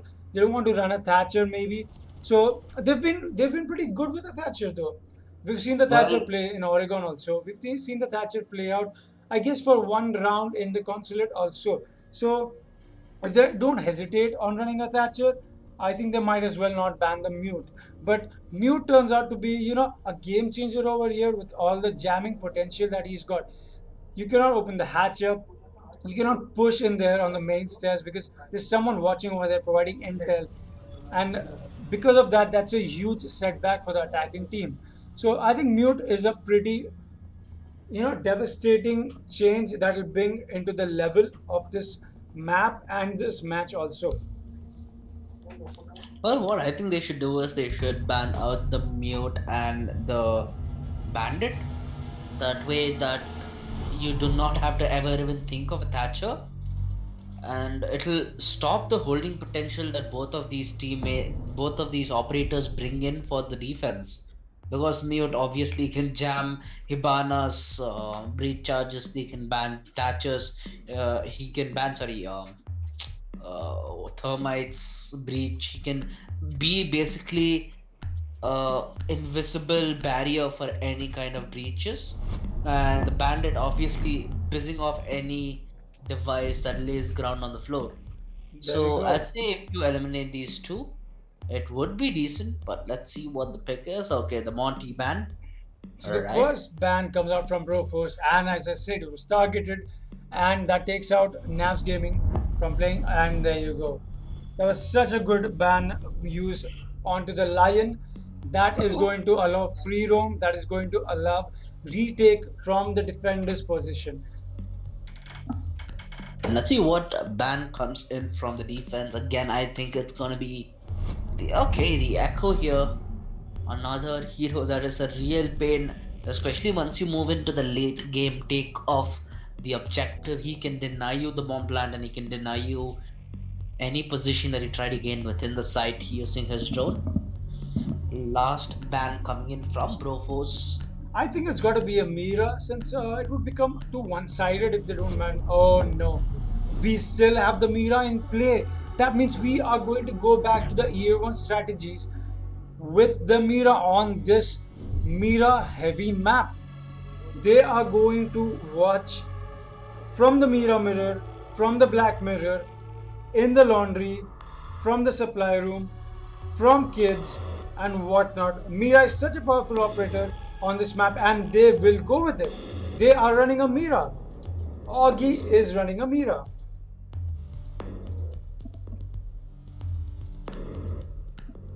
So that's a pretty good utility over here, but let's just hope it doesn't bite them back, because Nash is so good at adapting. As you can already see, they've come up with a Twitch already. That is a direct counter to the Mira wall, to the Mira window. That could possibly bite them in the back if they don't watch out for that stealthy Twitch drone. Let's see how Rapid does with his Twitch. And there you go. That's 6 big from the Twitch to the Twitch. Anyways, that was a little teaser over there for us. Maybe we could see a lion come out. I'm sorry, lion span. Maybe we could see a glass come out. You could see a Dokubi come out, but no. We're gonna just stick with the Twitch and try and take out the Mira. Well, they have chosen the basement here, and Neve Gaming, I assume they might pick up something like a sledge or a buck, because in both the basement and the first floor, both of those operators are really useful to put in. There you go. Would you look at that? That play, that little detail from Gaming Freak. on his Jaeger with his shield outside the mirror window. That is going to prevent the Twitch drone from entering and trying to break that mirror. That is such a good adaptation. I'm really loving how they're doing this because Knaves has not banned mirror. That put Broforce into advantage for using that mirror. Then after we've got Broforce to use that mirror, Knaves picked up a Twitch to counter the mirror. But they saw Knaves as a Twitch. Oh no, is that a rush? Rushing it, she almost got the second kill as well, and that is gonna leave it to a 4 versus 4. The Legion actually gonna go down here. And what can you even say? I think there's a player who's disconnected on the side of Broforce, if I'm not mistaken. That is gonna be Ray, and as we say that the kill can't just add up. Thermite gonna get another frag, almost on the lines for a 4th there. Almost landed the frag onto the Mira. Now she's living by a lifeline along with Pulse. A 2 versus 3 here as the attackers, they step foot within the B-bomb site. It is going to be hard work from here, and Admira almost had them lined up. But if the transfer was, if there would have been a better possibility for them to win this round, that's all down onto the Pulse. Full HP. I think there is something wrong with the the HUD. There's got to be a glitch over there because he's full HP right now. He's doing a pretty good job on retaking the site as much as he can, and it's a 1v1. And the Twitch drone actually going to be out right now. It should discover his position any time soon, and they don't have any reason to rush it as well. 1 minute 30 left on the clock. It's all about playing it safe and playing it right to make it almost impossible. The Twitch, there you go. Here. And is she gonna get the frag here? Oh no! What a perfect headshot onto that Twitch. Great sound sense, great play from Switch, and that headshot. There was such a beautiful clutch from Pulse coming out. They've got one player disconnected, so they played 4v5, and they got a player early killed in that rush. So it was basically a 3v5, and they still managed to clutch on a 1v1. So that was so well, beautifully played. Lovely work from Broforce over there. Great retake, great place. And a great clutch, of course.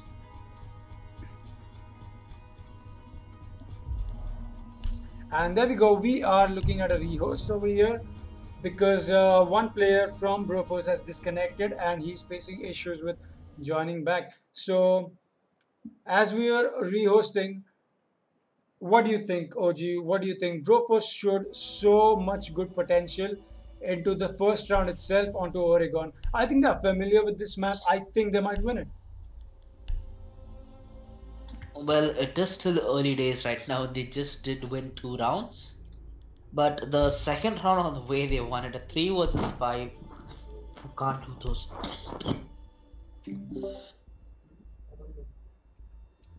Yes, actually, yes, they've been turning out to be quite promising in the beginning, but somehow, somewhere they get lost in between. And like we saw, they came up 3-3 against Knaves Gaming, but Knaves took the advantage at 4-3 and they proceeded to match point over there with 5-3. So Broforce is great at adapting.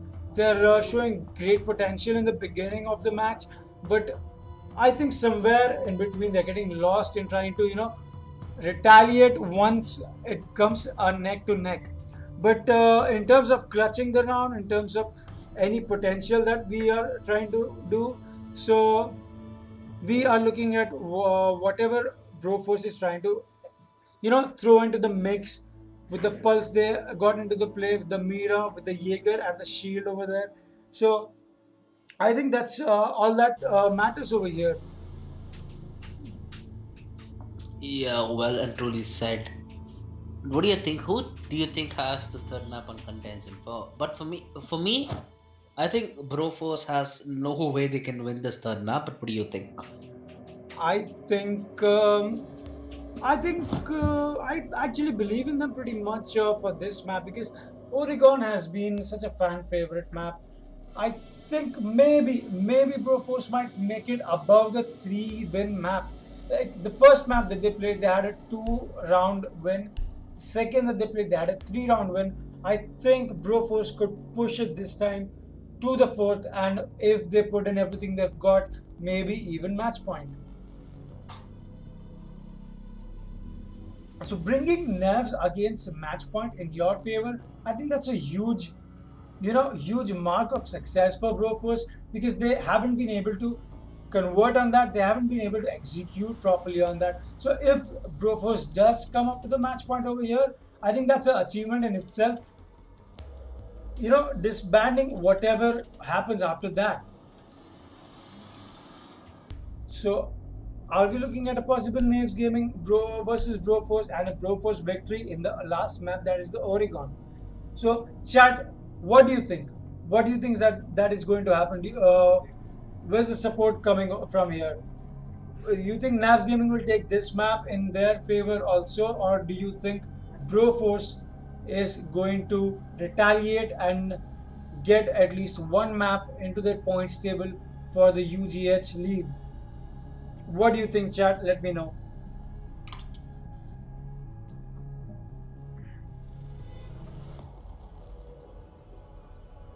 And as you're speaking about it, we might as well thank the sponsors that have been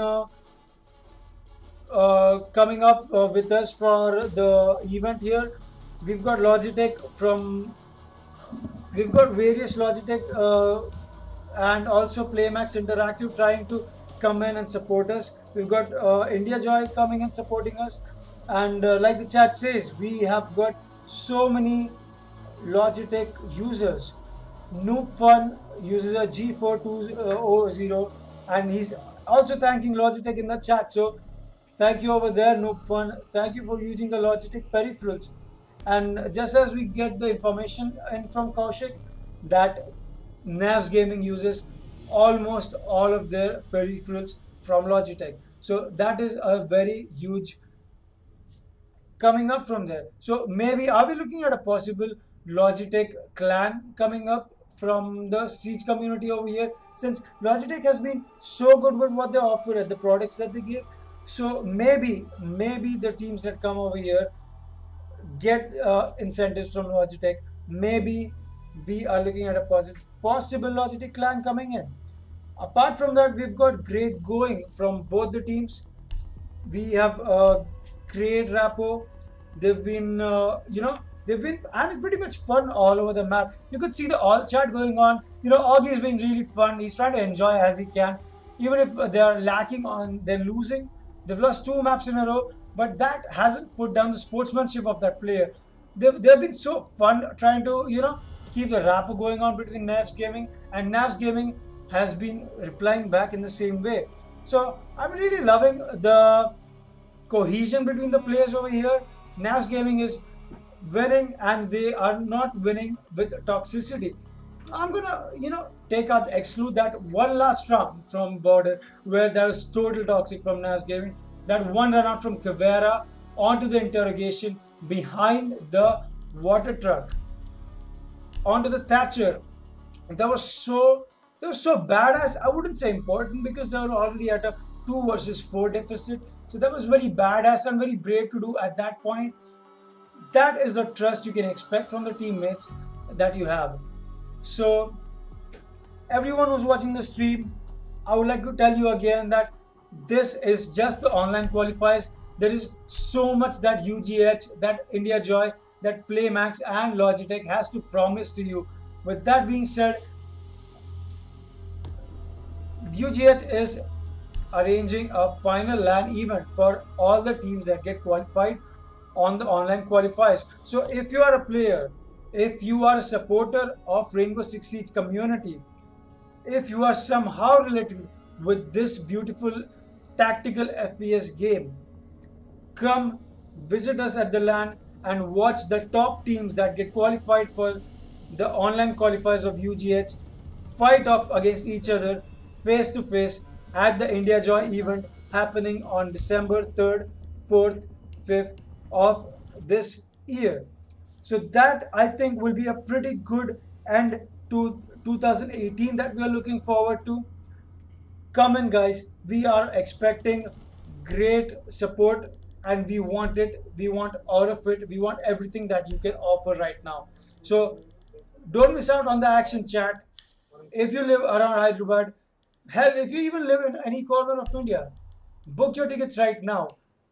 Make your plans of visiting Hyderabad and watch the best teams of Bangladesh, watch the best teams of India, and watch the best teams of Sri Lanka go face to face against each other at the LAN event.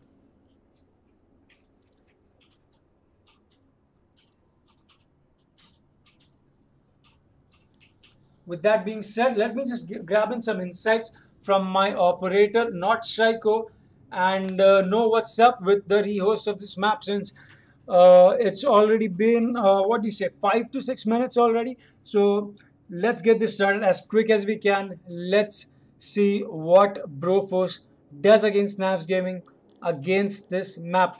They look, like I said already, they look very promising in this map against Knaves Gaming.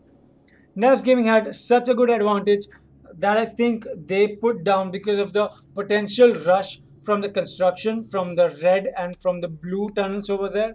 So maybe Nav should have been more, careful and attack specific on what they're trying to do instead of seeing that Broforce is at a deficit of a player. So yeah, let's convert that advantage into a win. Let's secure a win onto it. But they could not convert it. So that is exactly what we are seeing over here. They brought it to a 1v1. This is also bad because they were at a player advantage. So I think there was a misplay from Knaves Gaming, a misread. With that being said, we are ready to roll out and host the map that we will possibly see Broforce take up and maybe retaliate against Knaves Gaming. There we go. We have the screen up and running, and so is the match.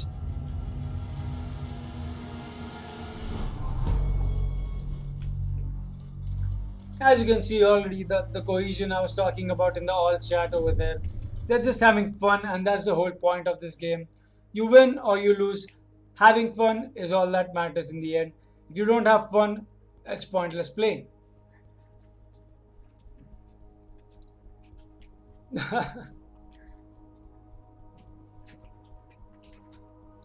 Once again, as we are going into the typical picks, I would like to remind everyone who's watching the stream to thank whatever sponsors that have come up against supporting this event of UGH. I would like to thank Logitech, I would like to thank Playmax Interactive and India Joy. It's been such a huge support from these three brands that we've got into supporting the Rainbow Six Siege community in the entirety of it. So once again, kudos to Logitech. And as I talk about it, Rapid unfortunately disconnects from the game. So maybe we're gonna wait for him to rejoin, or maybe we might have to go for another rehost. So not sure what's going to happen. Well, come back to what you were saying, having fun. Yes. There are two aspects of it. So, for those who are not well aware, so there's a player called Sumail, and he is known as the god of mid in Dota. Okay. He is a 16-year-old who in 6 months became the top earner in esports period. Oh my god, that is huge. That is huge. And you know what he said in an interview on what his motivation was? Money. And he doesn't care. He has won the biggest tournaments in Dota, and if he had to choose between titles or the money, he'd choose the money any day. Oh yeah, that gaming on such a good and professional level has its perks, and oh my god, are they crispy. Especially in a game and especially in such a developed game like Dota with such a historic backing to it. There you go, that sneaky wild spot coming in from Gaming Freak. A lovely wild play over there actually. That cam is possibly going to give them a lot of information out. And that's it. Sneaky cam.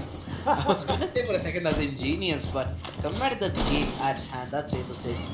They are gonna be playing on man down Knaves, but that has never made them shy to winning a round. As you do remember, they did win the previous round 4 versus 5. Can they replicate it though? And this time they will be on the offense. They do have a Twitch, Thermite, Thatcher and Ying. So they do have the breaching potential, and potentially, if they give the early frag, the equalizer being in, that could knit them the round if given on a silver platter. And Ying, There you go. One C4 has been down from the defense side. Yang successfully taking out a C4 from the defenders, and that is huge since that will deny a potential plan. Are you looking at this switch with his pulse scanner? yeah, Bomb located. Lovely He has intel play over here. 200 He's, IQ. he's so safe down there in that basement, and the attackers wouldn't anticipate that. Because see, as he's making his way up now, he knows where the push is coming in from. He knows where his C4 is supposed to be used. And there he goes for the run out. Defender is He's gonna, it's actually the distraction that served to his, and there we go. The Mira is gonna clean it all, courtesy of the distraction brought in by the Pulse, and a 2 versus 5, an almost impossible situation for Knaves Gaming here. He is gonna, the Thermite is going to try making foot, but the Legion traps is gonna prove it to be a difficult task. You do see Mira? Oh, he's totally My goodness, he gets the Pulse does end up getting the frag at the end, using the C4 charge, and Broforce, they find the equalizer. Look at that beautiful throw. Ah, oh my god, just between the railings of the balcony outside of the bedroom. That was such a beautiful throw. Very well executed from Broforce. See, this is what I'm talking about. Broforce is picking up on the momentum on the map. I guess Oregon is much favored by Broforce. Certainly does look like so. And let's see what they might take. The line being banned, of course, line gonna be useful in every map regardless. But what do you think here? What do you think that the attack is missing? I think the attack is, apart from the operator picks, they are missing a little bit of coordination.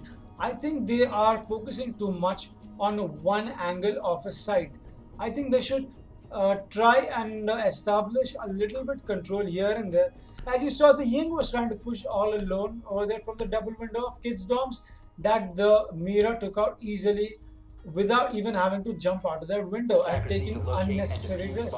So, oh, what am I seeing over here? They've gone over to kitchen. Oh yes, they'll have to go over to kitchen. They've won, my apologies, they won the laundry. They have won the kids' dorms. They are pushing on the kitchen now. The third side being in play, which is in the favor of the attackers. Because this side is a little difficult to defend. And let's see what the defense brings in from here. With me saying again and again that Broforce has a right hand on top over of Knaves Gaming rather, onto this map. So are we looking at a possible... Attackers have recovered. Oh, okay. That's a little boost here onto the pulse over here. Oh, is that a spawn peak? Oh, yes it is. He sees that. Oh no. So pretty good falling back over there at the right time, because Thermite saw the broken window and tried converting on it, but Bandit was too clever to fall back and not give an early kill into the round to the Thermite. There we go, Switch again playing with his pulse scanner safely under the basement without the attackers knowing, because this is such a, it's a strange spot that anyone would expect, and that's how you're supposed to win in this game. You're supposed to, try and convert wherever you can with whatever surprise you can offer to the opponent. You're supposed to take that advantage and convert on it. They have the advantage. Let's see if they can convert on it. With that being said, the Thermite wall is being opened over here, and there you go. The Jacket takes out the Bandit that was roaming above. This could be devastating because Jackal has the top control and he could open up vertical lines of sights, which he is right now using his shotgun onto the defenders playing in on the pantry and the kitchen. Not to forget, Jackal also has the hatch control onto the pantry now, and the plant goes down. What am I witnessing? Plant already down? I barely even did notice. And that's what put Broforce in such an awkward position They are already a man down, and Mira, she is surviving by a lifeline. 3 frags make it for Knave Gaming, gonna line them up like chickens. It's all left on the shoulders of Legion. Gonna be peeked in, gonna get 1 frag. Can they do more? No, they can't. Knave Gaming, they win the most unlikely of rounds. I can't even say that this one. They just went and got the bomb plan and did the after plan so perfectly that the Broforce didn't even realize it. That was a lovely plant in from the Thermite. Very sneaky, and I guess Broforce just lagged information on that plant because they have got Echo and Maestro planned out. So I guess there's less intel operators working over here because the Pulse was also trying to stop the push that might come out from the back. That is the main door from the garage near the meeting to the classroom. Pulse was anticipating a back push, but Knaves Gaming read it. They read into it and they went for a full-fledged 4-man, or rather actually 5-man push onto the main site near the sofas from the small tower. And the Jackal pickup here is gonna really cause problems for the Pulse, as they have realized that on multiple occasions he has been on the bottom lines, not the back lines, the bottom lines, ironically. And that is going to be a counter. They do have 2 hard breachers along with the Thatcher and a Twitch. So decent pickup here from Knaves Gaming. On the other end, we do have the Moon and the Caballera. So this time they have chosen to take away from the Pulse. The Mira obviously going to be out on this map. Gonna be a good pick for the defense, and Doc. Hell, Doc is that kind of utility hero that really depends on your play style, you know. I'm not sure on how every team feels about it, but most of the times Doc can be easily negated depending on how you play the game. Is that a spot we have right now from Gaming Free? On to the construction. He is the Jackal. Oh, there you go. Oh no, he gets the position up a little too early.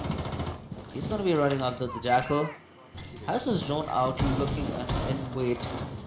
I think the pick or the dog that they have right now, they're just trying to compensate for the lack of. Oh, and as I speak, Gaming Free takes off. Talking about Jackal, he's gonna go down early, and that's gonna cause a huge amount of problems. They do not know about the Caballera, and if they do, that's gonna be a big problem. The interrogation could prove absolutely lethal, especially in this map where everything, more or less, all the surfaces are breakable and can be wall banged through. And look at Cav, she is just crouching, launching beneath the bed, waiting for the perfect opportunity to pounce, as she will be on the backlines as soon as they get on the bomb side and make it Legion down a 4 versus 4. Find the equalizer, and the droning is out yet again, but they need to be worried about the Cav. She is going to encroach in from the back lines. There you go. A push coming in from the Thermite onto the main stairs after they've opened the hatch successfully. When is Switch going to get up and go for the potential flank? Is he waiting for the 1-minute mark? Is he waiting for the calls from his team? We don't know, but I think it is time for Switch to try and move out of that position and, keep a pressure little focused onto him. Maybe not push totally, but keep the pressure focused onto him, so that the attackers don't get time to get the diffuser plan down.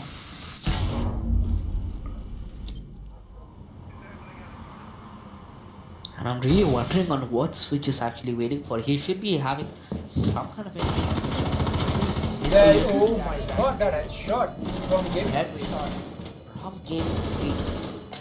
That's gonna change the game, but instantly okay, that is just gone down south pretty fast. And it's a 1 versus 1 out of nowhere. The Claymore proving its worth in gold, and the Thermite there for the icing on the cake.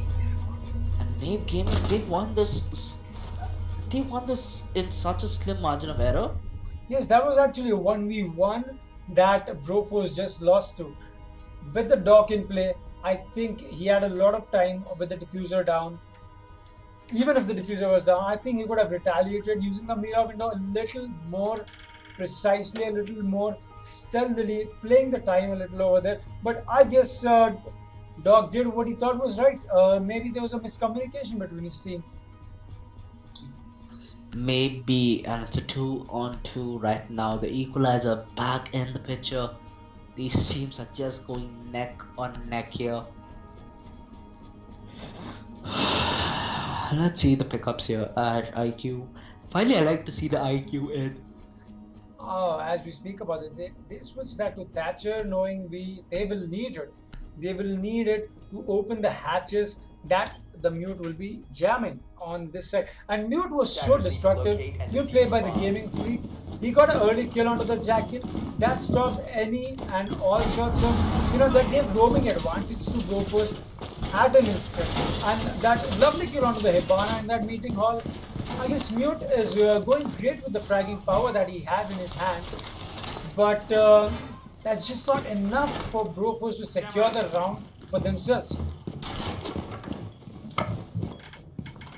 And they are going to choose the basement yet again. What do you think? Do you think that they could have swapped out the Twitch for maybe something like a sledge?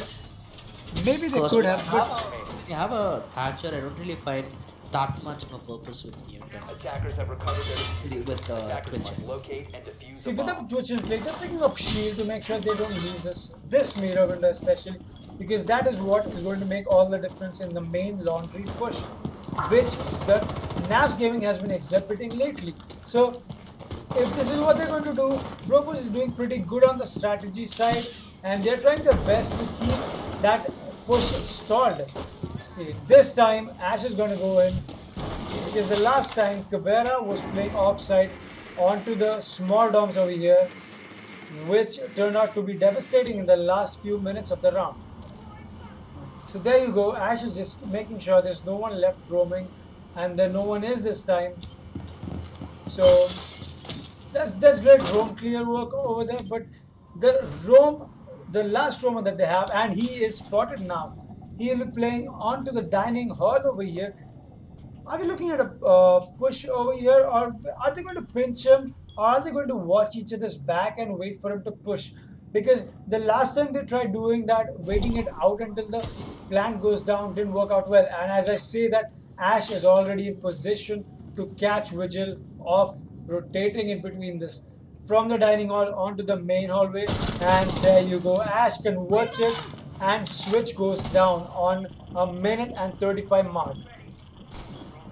And look at this beautiful window in from Mira. This is why it is taunted as a Mira map. Mute getting all the information and giving nothing away to the attackers. And these walls are just so perfect. The Twitch drone really can't come to much use given how the shields and the barriers have been broken apart. For those who are relatively new as I am to Siege, the Twitch drone, it can't jump like the other drones, so you can't get over barriers, you can't get over these half broken walls as the other drones do, and that often leads the Twitch drone to be a little bit balanced compared to the other operators, and they are going to lose to Mute as well. They just lost one C4 off from the Mute. That could have prevented the plant. We are approaching 30-second mark, and the attack is hesitating on pushing because Freeze is dominating, holding the back of the side as much as he can. Just a little juicing up over there. There you go. That C4 comes in, and it's a 2v3. Make that a 1v3 now. There you go. That was such an easy kill for the Mira over there onto the Thatcher. And great conversions over here. Great hold from the Doc. That, he stalled out pretty much the push from the back on whatever Knaves Gaming was trying to do from the tunnel side, from the back stairs, from the big tower in. So lovely play from the ACOG over there, and I think that's good compensation of the ACOG that they've lost from the Echo.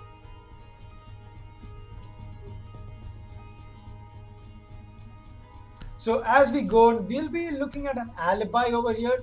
We've reached the 5-round mark, which will make the team switch positions Now Knaves Gaming going into the defense and Broforce into the attack.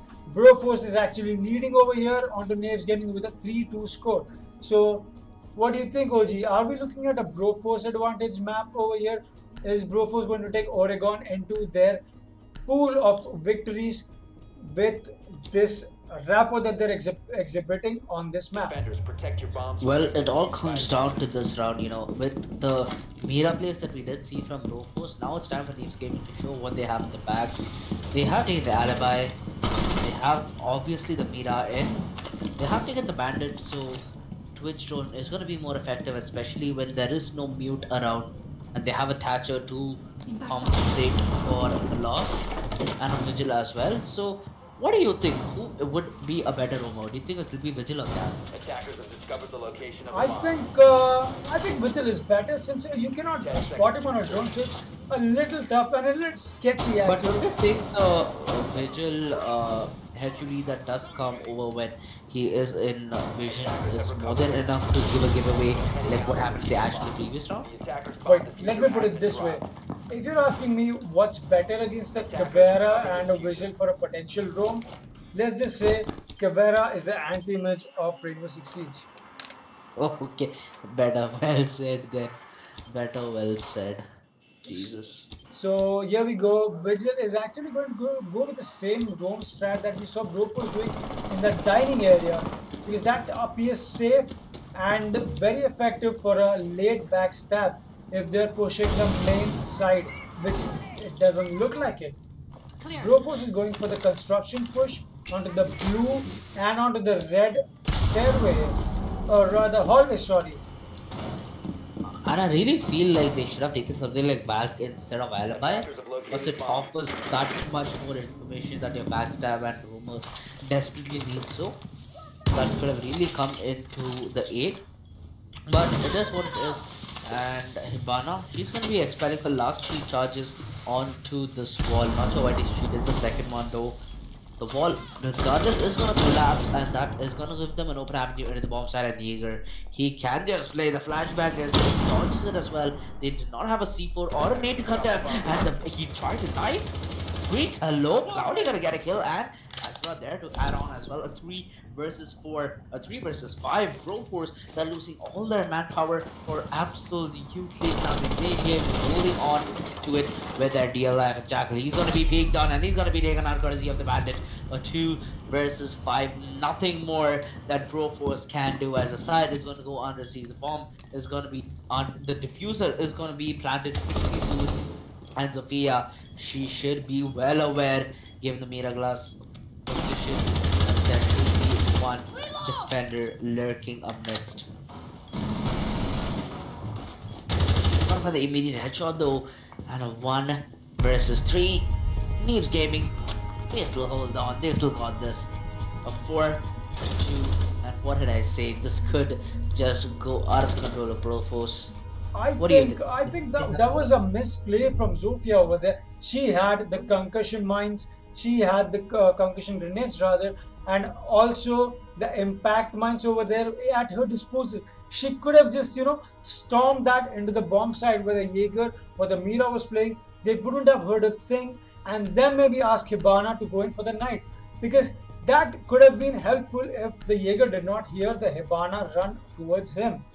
So I think that was a misplay over there on the utility that was at their disposal on the side of Broforce. So because Zofia's concussion mines, if you ask me as a player, ask Foxy as a player, I hate them. They really stun you so bad, because it's like they are giving you visual input but there's no audio input, and the visual input is also so distorted to get on you, you know, a perfect and a stable aim. So I guess there was a misplay over there from Broforce that they could have turned into a potential clutch also. But nevertheless, let's see what Knaves Gaming is going to do this round, since it's a 3v3 and we are only 2 rounds away from a potential match point from Knaves Gaming or from Broforce. Which one's going to be it? Chat, let me know. Whom are you supporting? Do you think Knaves Gaming going to take this map also onto their credit, or you think Broforce will make it happen, or do you think they're going to push it to whatever the best they can and get Oregon into their win.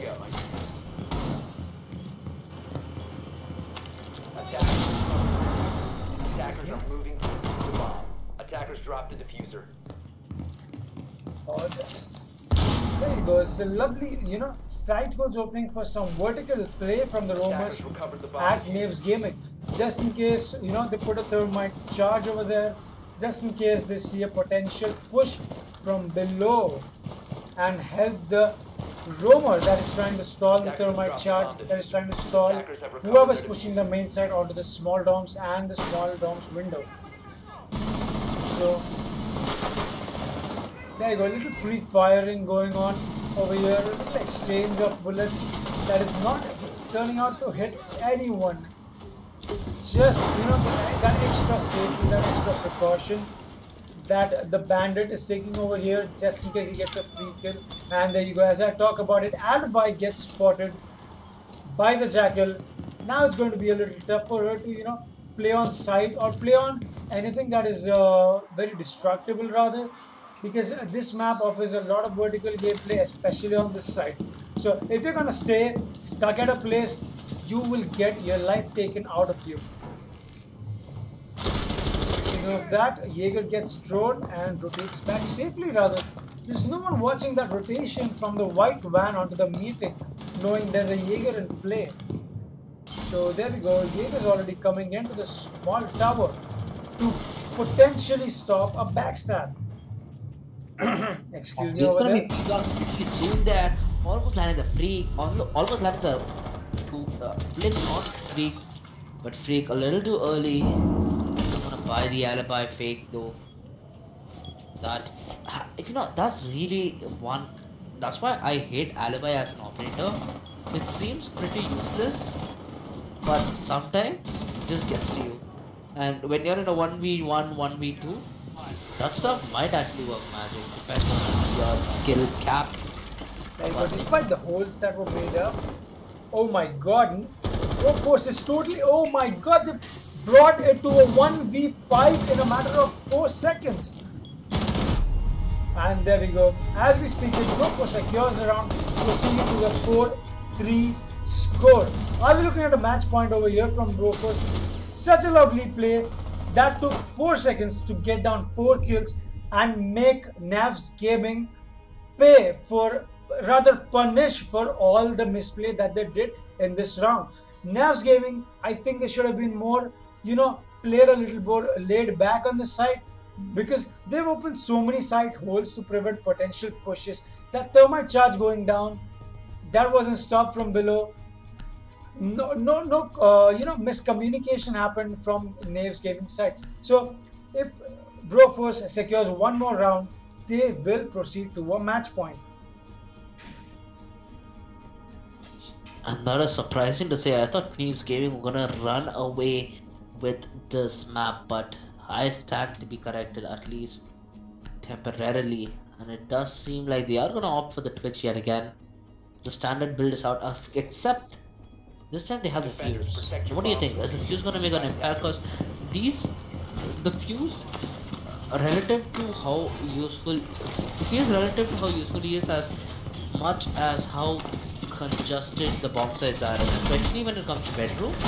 The bomb sites are pretty congested, and the nails can do such a heavy impact, especially once you force them into the bomb sites. And if you do see the lineup that they do possess, there are not very much rumors that they can keep out. You do have Valkyrie, who does give a lot of information, but information is one thing, roaming is a completely different thing.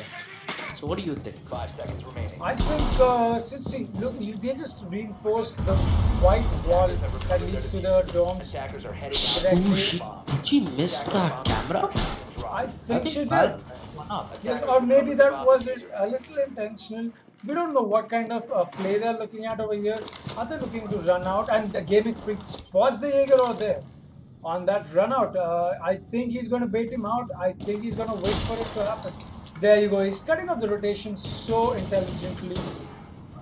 He sees the drone taken away. Yeah, he does see his drone getting taken away, and he will be in vengeance for that.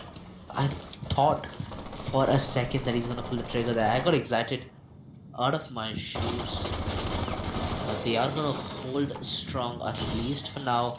Oh my god, would you look at this? 3 attackers onto 1 defenders to try and flush out this potential backstab. The backstab are gonna be backstabbed, and they are closing on to his location. Game of Freak, he needs game kill, my bad. Game killer, he needs to be careful, and he's gonna be the early engagement gonna go down there. Twitch holding the angle far too strong, and Mira. There you go, the fuse play coming in now into the double domes of the kids' domes rather. That has disrupted the Mira away from the side a little bit, but the ADS is still acting in her favor. Thanks to the Jaeger, who's lost his life already into the round, but thanks to his ADSs that are preventing the cluster charges going off in the kids' domes. Attackers recovered the diffuser. Dog's been given a pretty good Mira spot over here. He could potentially get many kills from this window that is called the big window outside of the domes. There you go. He's gonna be taken down so low, already down 1/2 points of health. And the only player damaged on the side of Brofos is gonna be the Twitch. The dog gonna bite the dust early, falls in cinematic fashion, as it's gonna be a 5 versus 3. It all looks to go away from the side of Neve Gaming. They do have the meter wall, they do have positioning, but is it going to be enough? They do not have the guns. Who will take their lives? Being the question. The Thatcher grenades in to clear off any mute charge for any Jaeger devices. And it does seem like the Legion is going to spot the bomb planter and finally going to take him down. They do have positioning underneath and on top of the side, so they are going to be fighting from all hell. And I'm wondering, how did they spot it out? There needed to be a hole in the ground for a reason, and they can't plant the diffuser over such thin grounds. Have the refrag finally coming in. Twitch gonna get the refrag in, but she needs to find a way to the side pretty fast. She's all alone here, and Legion can just play games, but they have won the round. Rofos, they are on map and match point, and I did not expect to see this today. Actually not, Knaves Gaming got the round in, so now we are proceeding to a 4-4 look over here. So with 4-4, now is the real fight, because this is looking like a, you know, more of a typical overtime if you look at it from the rank perspective, because this is going to be like a decider on who goes onto the match point first. And let's see what picks are gonna come in. Vigil, Jaeger, Mute, Bandit, and Mira. Typical picks. We do have the Fenka here. Oh, yes, we are actually looking at Finka play. I think Brofos is really enjoying using that LMG that the GS, I'm sorry, Spetsnaz operators have to offer. So maybe not, maybe they are going to switch toward Hibana, knowing that the side that they're going to defend is going to be Laundry. Attackers need to locate and defuse. Again, if it is gonna be Laundry, I think again a fuse might be great if you have no mute on the side of Brofos, or even something like Slash Buff. Because you are playing on the basement, and you can raid terror from atop. Regardless, it is going to be what it is. And it is the equalizer between this. It's all even Stevens. Everything hangs on to the balance. 4-4.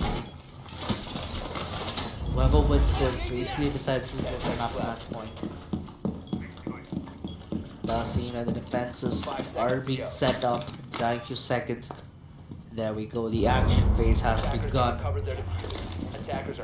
What do you think? Who has got this round in the bag? Let's just put all back. Yeah, let's just speculate over here, because there's a lovely mute jammer positioning over here that is preventing Gaming Freak from pushing in, and there you go. His Twitch drone gets jammed right away, so that's a loss of utility over there, considering that's the special ability that Twitch has to offer.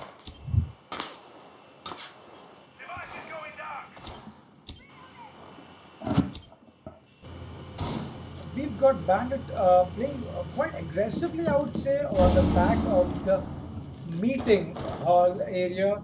Can connecting to the big tower, and as he's going to and fro in this position, I think somebody should have been there outside of the generator door to try and cut off that bandit trying to play so aggressively in the start of the round. See, look there. Again he goes. I think that should have been. I think Broforce should, really convert on this and adapt to what Bandit's trying to do and stop that potential push, and maybe even a late backstab rush onto the attackers that are trying to get the main hatch down. We've got two roamers out here. We've got a Vigil in play. We've got a Bandit in play. They're going roamer heavy. They are looking for no excuses to let this round go off of their hands. And like I said, like I predicted rather, Broforce has brought up their game above from 6-2, 6-3 to a fourth round in their favor. We don't know if Knaves Gaming is going to win this. We don't know if Broforce is going to win this, but they have at least managed to step up the game from what they were previously playing. And there you go, Vigil gets droned out over here. Attackers recovered the diffuser. Oh no, there was a misplay over there from Switch, not knowing where the Vigil's exact positioning is, and he gets his head taken off. Oh, there you go. What a lovely headshot onto that Vigil from Augie. They still don't know there's one roamer left in attic that could backstab them later. There goes that potential C4. And also the thermite. Lovely headshot over there from Cloudy. And the defuse plant going down. And there you go. The backstab is in. And also the Jaeger pushing in aggressively from the basement hallway, leaving the Thatcher to a 1 versus rather 1 versus 4 that gets taken down. Knaves Gaming proceeding to match point. Knaves Gaming is, they've stopped experimenting and they're going all in whatever they are presented with. So, like I said, Broforce is, not adapting to the way Knaves Gaming is. They're coming out strong in the start, but they somewhere are getting lost in between. They're getting lost in communication. They're getting lost in adaptation, and they're getting lost in the operator picks that they're choosing. They're still going with the typical fuse that they were going with before. They're still going with the typical Thermite and the Thatcher, the dynamic duo over there. So I think Broforce is lacking a little, and as I speak, Zofia comes into play instead of the fuse from Organic Warrior. Are we looking at another 5-5 draw? Are we looking at an overtime from Broforce? Will Broforce contest Knaves Gaming into overtime? Will Knaves Gaming take this win right away this round? Let's find out. Attackers need to locate and defuse as many bombs as they can. Attackers have located a bomb. So as we go, Knaves Gaming is going to have to push down up to the kitchen side.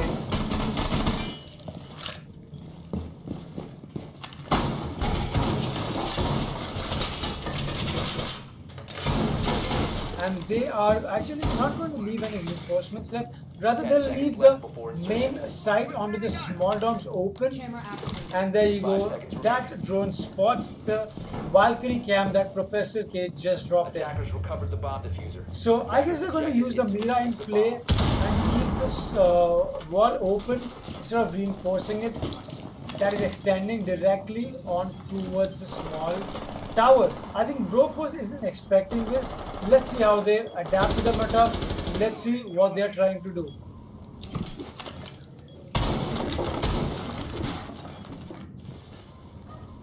There you go. See, Gaming Freak is actually still amazed that they've opened this up to their advantage. Is that a Capita's LMG that I'm hearing? Yes, that is actually. Capita running the LMG with the LMG meta coming in. So that's a good take in there of Capita with so many bullets at his disposal with no hassle, no need to reload on that, and he can just go in with that intense and awesome destructive firepower at his disposal. There we go. Gaming Freak is making a little bit of a passive push over there onto the main dining hall, and he gets some of his HP taken off. And there you go. There you go. Gaming Freak taking out Game Killer early onto the round, and that's the smoke down and also the diffuser being planted. And he does get the diffuser down.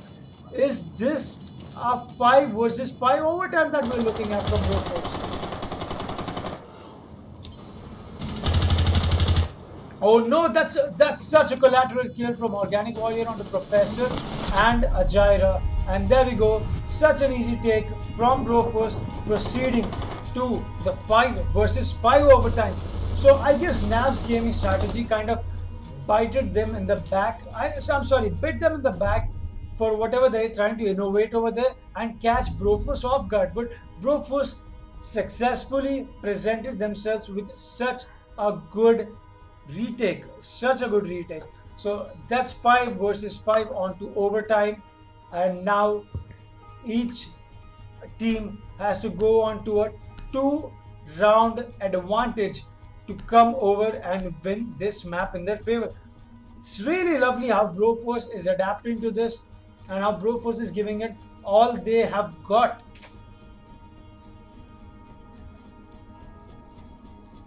There you go, that Ying pick onto the Jackal to prevent any roams coming in, because like we saw onto the match point over there earlier where Nav's Gaming was standing on, they had that bandit backstabbing them at the last minute. So they are not going to take any chances whatsoever. Try and flush out the roamers early into the round as much as they can.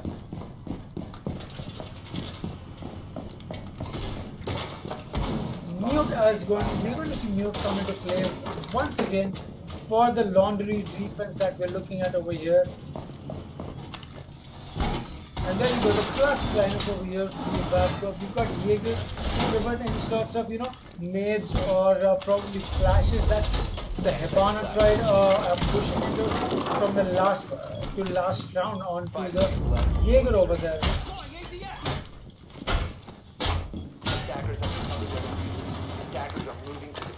So Gaming Freak is going to go on that Twitch again, and Twitch has so much to account for over here, considering they've got a Mira, they've got an ADS, they've got mute jammers, so much that the Twitch can take out, and of course not forgetting the bandit batteries. So every operator present in the defense can get their utility erased, removed from the match just by a little good drone work from Gaming Freak, a little good take from that Twitch onto Nav's Gaming. There we go. They're going for a typical push over here onto the main hatch rather than try and go back onto the back push from the blue stairs, rather the blue hallway and the red hallway. Vigil's being really badly, I would not say pinched, but tracked by the Jackal over here, and that is turning out to be a very big hassle for him. He's not able to take it properly. He's trying to keep him, relocated whenever the Jackal pointer starts ticking. So, like I said, the bandit is once again playing over in the attic, and there's only 3 people. Oh, that's such a lovely drone work, and gets the back Mira down. That opens up to the big tower. There we go. Jaeger looking out for a potential drone incoming. Maybe that Twitch drone, maybe there's some other Twitch drone coming in. Twitch is already on the main stairs without getting a roam clear down. We are looking at a 5v5 with such an early push onto the main stairs already. Even if you could look at a potential backstab over here. Attackers recovered the bomb diffuser. Bandit's just gonna wait it out peacefully in the attic. He's just, waiting to get calls. But Attack realizes they've got only 50 seconds at their disposal, and that they've got. Oh, and as I speak of it, Vigil takes down 1, Vigil takes down 2, and that's the Thatcher and the Jackal down. Now they know where the Vigil is placed, and there you go. That sneaky spot which will not work in his favor because he looks out at the wrong time, and Gamer Killer gets his kill onto the Sophia, and also as I speak onto Freeze that was playing the Thermite. So we have only 1 versus 5 left. He'll have to ace clutch this, and he gets 1 kill down. 10 seconds. Searching for his second, but doesn't get it. Bandit finishing off with a lovely 3k over there with the last kill onto Gaming Freak, and that is the Twitch. See, this is why a roam clear is so important when you have 2 people roaming above you that can possibly backstab you, and they will. They waited for that 40-second mark and they pushed in. They pushed in when the attackers were vulnerable, when their concentration was onto getting the plant down. So that's lovely play over there from Knaves Gaming, proceeding to match point. So they're just 1 round away from victory. I think with the strategy they're going in, with the kind of attitude they've got, that they need to secure this and end it right here. Because if Broforce is given a chance to retaliate, I don't think they will give up so easily on the next overtime match point that we will have to come up and see in the later round. That is, considering if Broforce wins this round.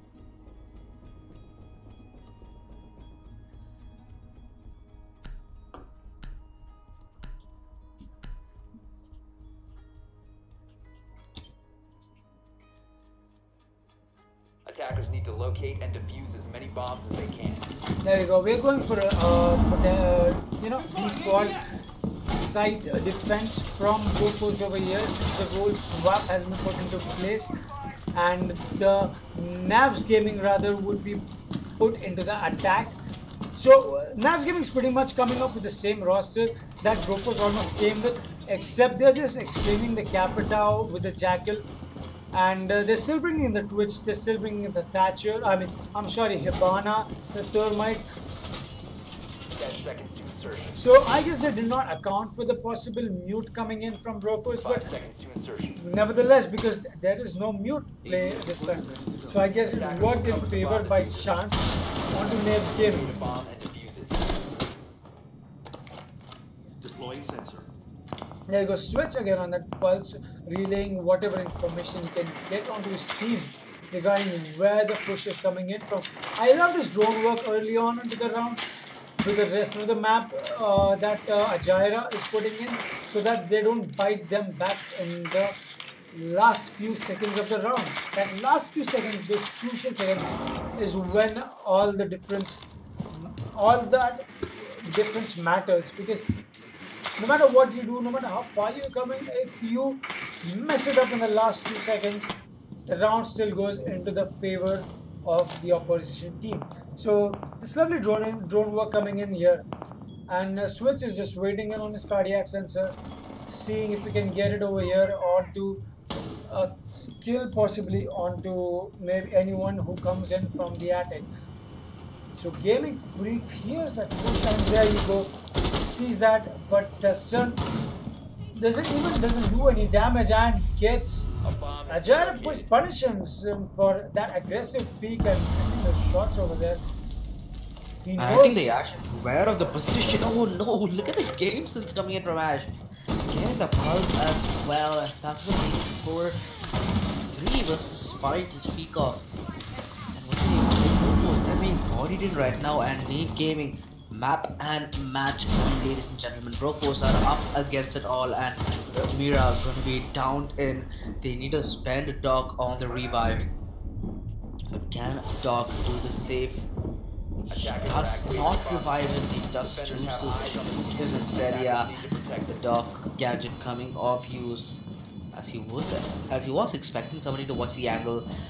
Talking about watching the angle, she's gonna go down again. Mira, no revives this time, lady. She is downed temporarily, leaving it all on to Dog. A 1 vs 4, good start. We get a 1 vs 3, but he's gonna go down here. Nate Gaming, they are gonna be a victor. It's getting all 3 maps today.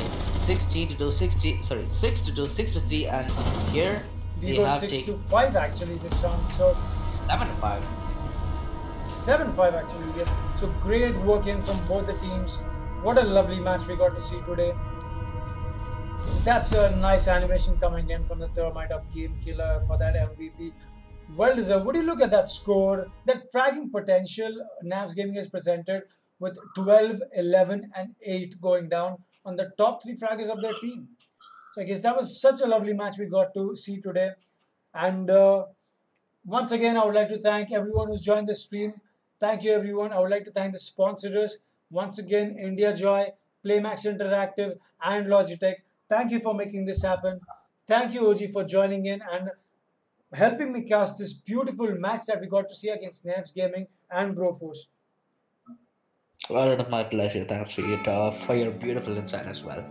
All right, thank you guys. That's going to be it for today. Tune in tomorrow at 5 p.m. sharp for another crispy and fiery match. Thank you. Good night to whoever joined in, and we'll see you tomorrow.